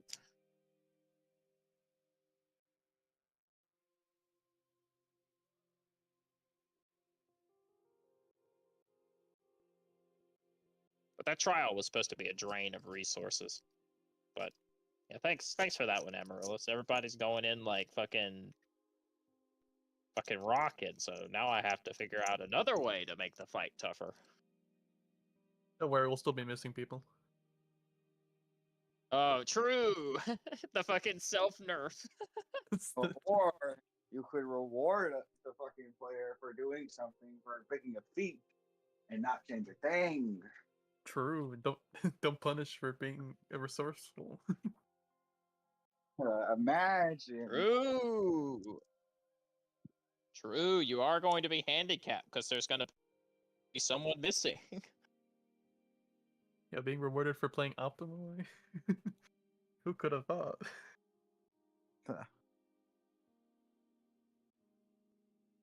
Yeah, I'll tell you what. I won't do that. I will leave the fight as is for now. I mean, it's not fully made. It's only like it's in the development stage. But I will not make any supreme additions.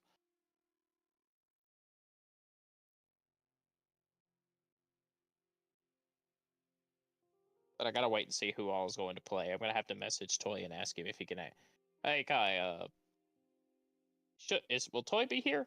Do you know off the top of your head? Next Saturday? I have no idea. I actually have no idea. Okay.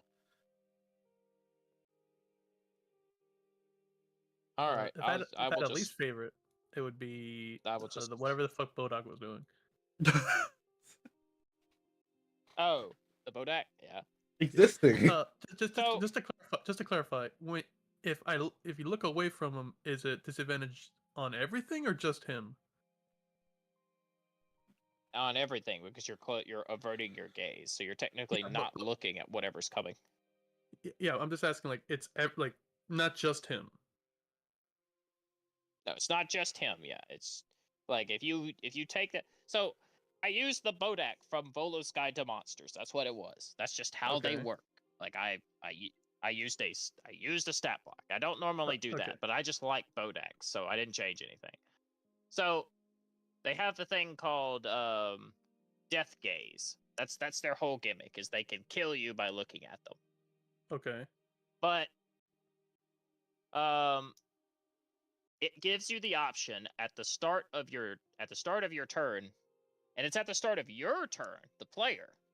The Bodak can force you to look at it, as long as it can see you. Okay. So, you have to make a DC 13 Constitution saving throw, as long as the Bodak is not incapacitated and it can see you, unless you choose the option to avert your gaze. All right. And oh, my bad. I think I did it wrong. But I mean, it wasn't relevant anyway. It didn't end up being relevant anyway, but I did read it slightly wrong. Yeah. You just have disadvantage on attack rolls against the Bodak. Not everything, my bad. I mean, it's kind of functionally the same as closing your eyes, but it's only disadvantage against the Bodak. But it wasn't relevant. There are a lot of people still there. Ended the combat. Yeah, there was a lot of people there, and I probably, I might have figured it out if it if you referenced it again and forced me to check the stat block again one more time, like I just did now, because I know you probably would have if the fight went on. You're like, I'm not sure it works like that, and then I would have looked at the stat block and probably went, "Oh, you're right. I'm stupid." It just felt But it also you know, ended. even if it did function like that, it feels weird if like someone's completely turned around from him, like I think Baroque was at one point, and like, oh, you still have Mhm. to look away from him, and then you have disadvantage on the person in front of you. It's like that's weird. Yeah, yeah. Now that you're right, that is weird. But now that It is just how he feels works, bad, though. Like even as if long as even if it didn't yeah, affect us. right. But that is how he works. So like as long as you're within line of sight, and you're as if you're within 30 feet of him, he can force you to look at him, even if you're technically turned away. As long as you have line of sight of him. So once again, the old D&D strategy of running and hiding around a corner actually is the best strategy. Salvador would have been cooking that fight.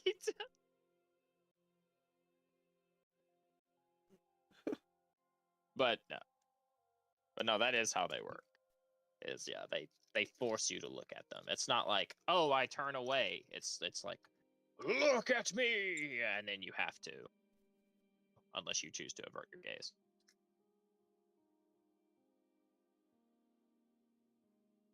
Also, if you fail to save the DC 13 Constitution saving throw, if you fail it by 5 or more, you fall unconscious. That's nice. Yep, it's called the Death Gaze for a reason. It's like you roll like a nat 1 or a 5 or something like that, and you have bad con. You just fall over. And if you fail it normally, without rolling a 5 or lower, or a 5 or more, you take 3d10 psychic damage. And that's every time at the start of your turn, unless you avert your gaze. But also, you probably would have been okay, even if I did misunderstand the rules, like, because Kai's a light cleric and he was about to, like, open up the sun in the middle of that battle arena, so you probably would have been okay. I do feel bad he didn't get to do it. Not too late. Just attack Gimku just randomly. Look how many targets you have right now, Kaiser. Go Fucking- for it. At Gimku, posted an image of the sun.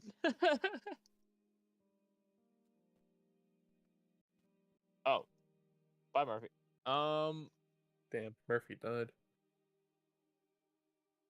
Yeah, but for real, yeah, that's just Bodax. I like Bodax. I think they're cool. I think they're a cool concept for a monster, and Death Gaze from Final Fantasy is one of my favorite monsters. So yeah, I just like Bodax. That's why I didn't change them. I very rarely change monsters from the D&D source material that I really, really like.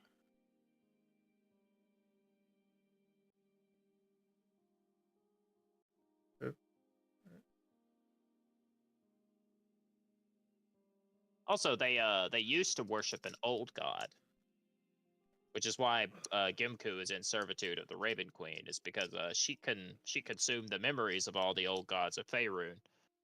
And Bodax they served the god called Orcus. And in turn for his allegiance, the Raven Queen gave him higher thought, which is why Gimku is able to communicate normally and possesses a more, I guess, knowledgeable. He's basically just a withered old grandpa.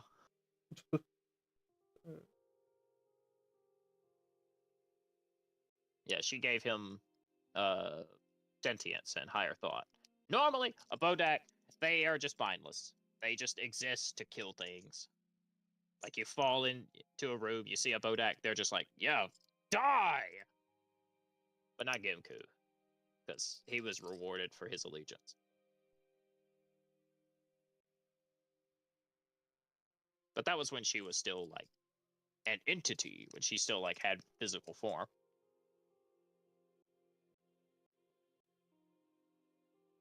Anything else, Ivy?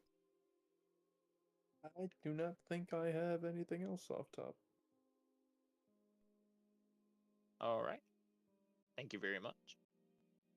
All right, Kai, take us home, sir. Well, I mean, I enjoyed the well, didn't really get to do much in that combat, but cool little setup. Seeing the familiar faces at BCs was cool again. Setup of the Shadow Archive and everything. It was cool. How they're expanded, because chose that off a whim for my very first character, so it was cool to see them being like expanded on. Um. Uh, well, also, I guess another favorite is it's good that I feel like a bit more conflicted about the size, like helping and all that. Cool that is like, I guess that feeling's being induced. Is, um, I don't know if I have much least favorites. I think least favorite was just I just didn't get to do the turn undead, like the whole cleric thing. Because that one I was definitely gonna do that next turn if it kept going. Would you like me to put a Bodak in the boss fight with you?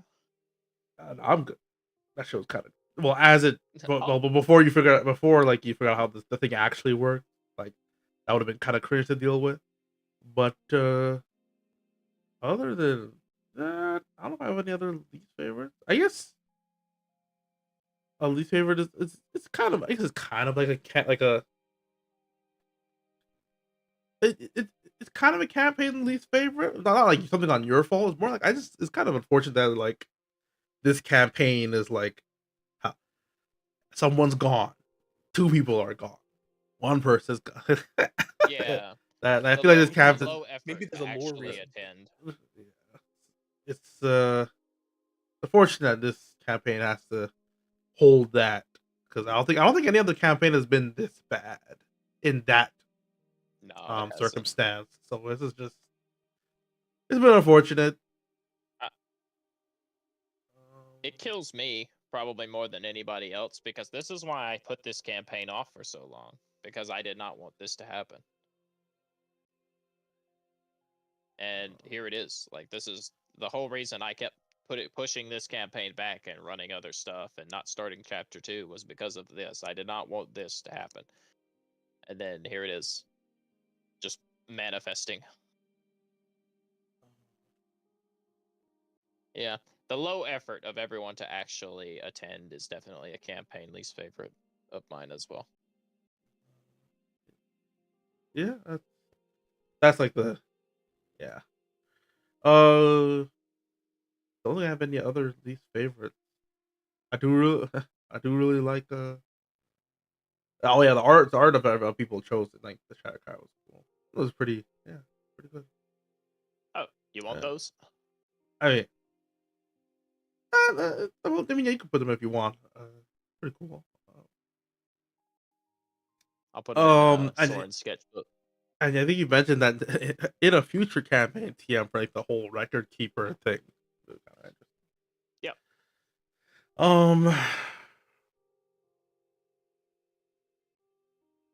Yeah. Dibs on your eyes. No, I'm joking. No, but yeah, pretty cool. Oh, you want to do like I'm gonna do with like Sika and make Yezai player character? Maybe. Maybe. See how this wraps up. Yeah, I think about it. I don't know what's happening next week. I don't have any. I'm good next week. I don't know about Toy. I can ask him, but yeah, I'm good as well.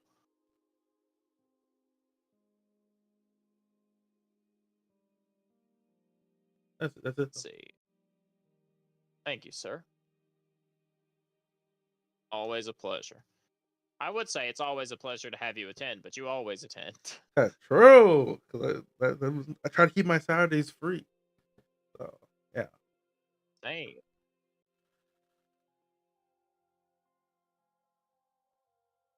Um, but yeah, I have my favorite, least favorite. My favorite, fucking I really liked the concept of the trial of the Watcher, and then like I made the choice to spawn Amaryllis in.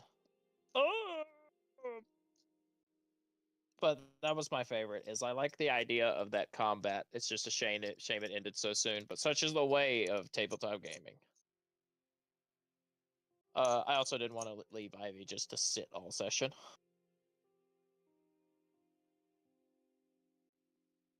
I mean, I had some stuff for the estate ready to go. Like I had some intrigue stuff to handle with the estate. So, like I could have gone back there after the combat was over and probably wrapped up at the estate and given Amaryllis some leads and stuff like that.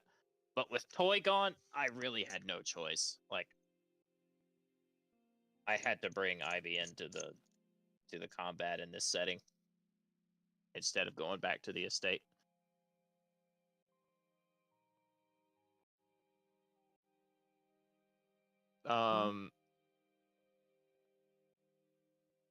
My favorite, another favorite, all the different NPCs.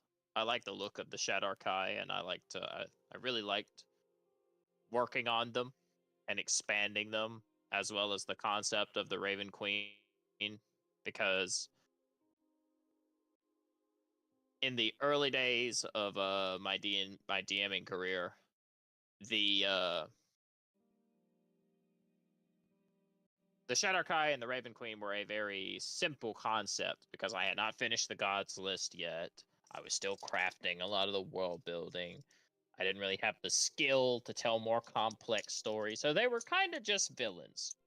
Zoro was kind of just a fugitive on the run, so they were kind of just villains. And they still are villains. But the Raven Queen has always meant to be a neutral god.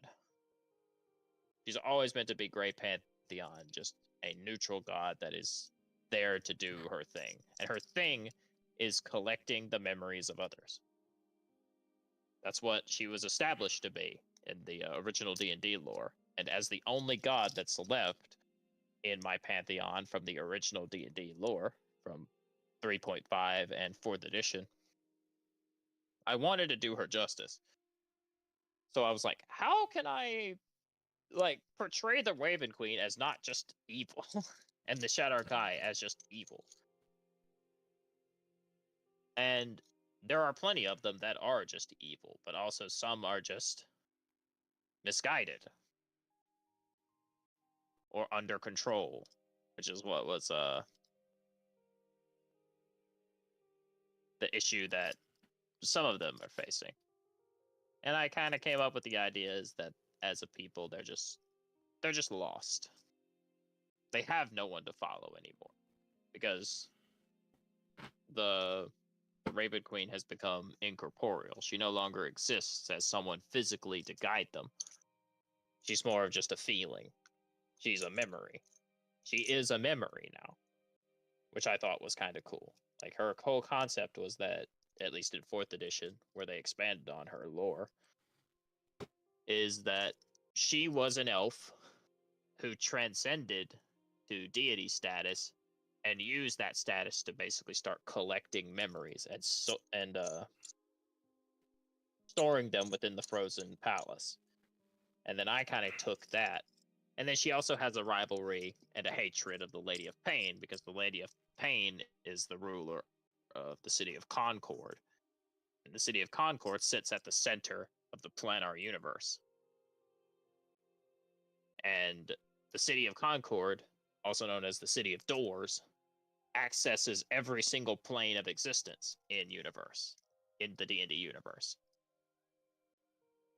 So the Lady of Pain basically has access to infinite knowledge and infinite space. And my concept of the Raven Queen, it took that rivalry and basically turned it into jealousy. And in order to try to replicate that, she hoarded and feasted on memories of others until she became so powerful she consumed the gods of Faerun, and in that semblance transcended to the idea of a memory. But at the cost of being no longer there to guide the Shadar-kai. And so now they are wayless. They have no one to follow but other people's memories of the Raven Queen, which are all twisted and distorted in some way.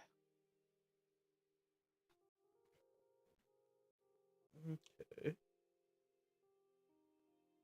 Which is why, kind of, in my headcanon at least, Kaizoru as a character was mistreated so badly. Because the Shadar-kai that follow the Raven Queen of Punishment are absolutely ruthless. Because they have they literally have nothing else to believe in. Not that that makes them any less evil. They're not less evil, and they're not misunderstood. They're just evil.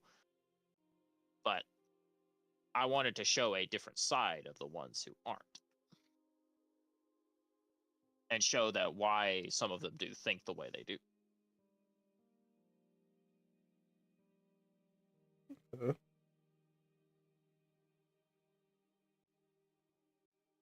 yeah, there's Vaizu. There's Holy Stone. Where is Calixto?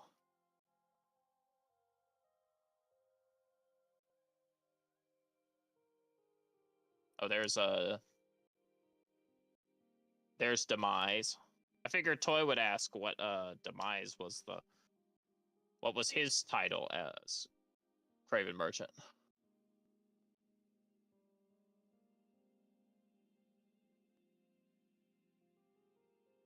Demise is he is the unseen. He is the Craven Merchant of Stealth. Go ahead, Kai. Brother got that shadow, the invisibility, this interaction. After. True. Yeah, pretty much. I didn't get to use half his moves. Like, I was going to start the combat normally and just be like, all right, he's just going to do a couple of basic actions, and he going to turn up next round, and I'm going to show off a little bit of what a Craven Merchant who actually does combat can actually do. And then, boom, Amaryllis comes in. But it is what it is. Unfortunately, I rolled a 1 on the D4, so... Like, it literally could not have been Demise unless I rolled a 1, because it was... the other 3 options was that it would just be placed on one of the Feathered Knights. Because Gimku could not actually become the Watcher, because he's an undead. Okay. But yeah, Demise is the Unseen. He's the Craven Merchant of Stealth. He can turn invisible as an interaction. And he also has access to true invisibility as a bonus action. True.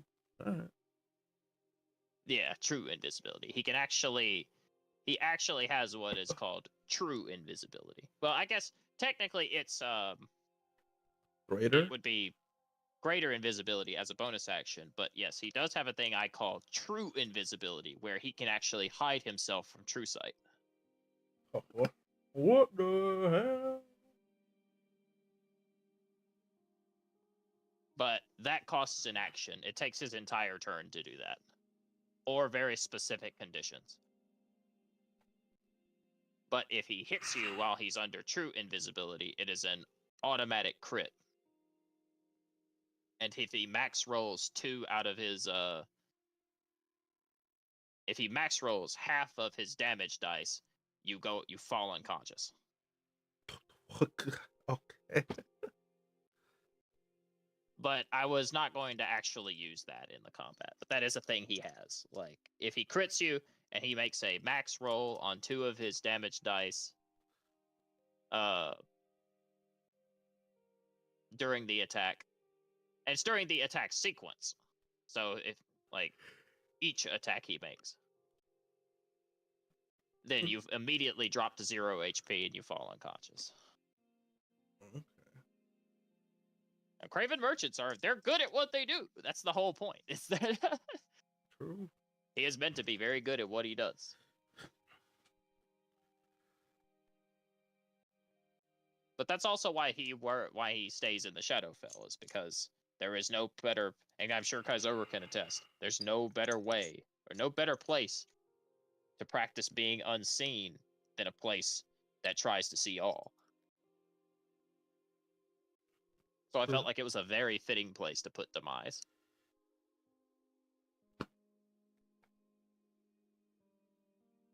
Because the Raven Queen can see all. Or at least, so she tries. Also, Demise is, much like you, Kaizoru, he also is blocked from her sight. Okay. If you had talked to him a little bit more, he would have told you that. Or he would have kind of revealed his insight into her a little bit more. Some of his knowledge. And he would have also maybe, if you had told him a little bit about your past, he would have shared a little bit of his secrets with you. Okay. But they can't reveal their past. Yeah. True, they can't reveal their past, but he can reveal his secrets as a Craven merchant. He just can't teach them to you. Mostly because you're not high enough level. Okay. And also, but you're on the path. Like, you have the start. You have the boots. So you're on the path. You have the capacity to learn. You just can't learn to the extent that he has yet. But he would teach you how to better your stealth just a little bit further. Okay. Let's see. I saw Calixto's art. There he is. Hold on a sec. Alright, I'm end stream there. Until next time.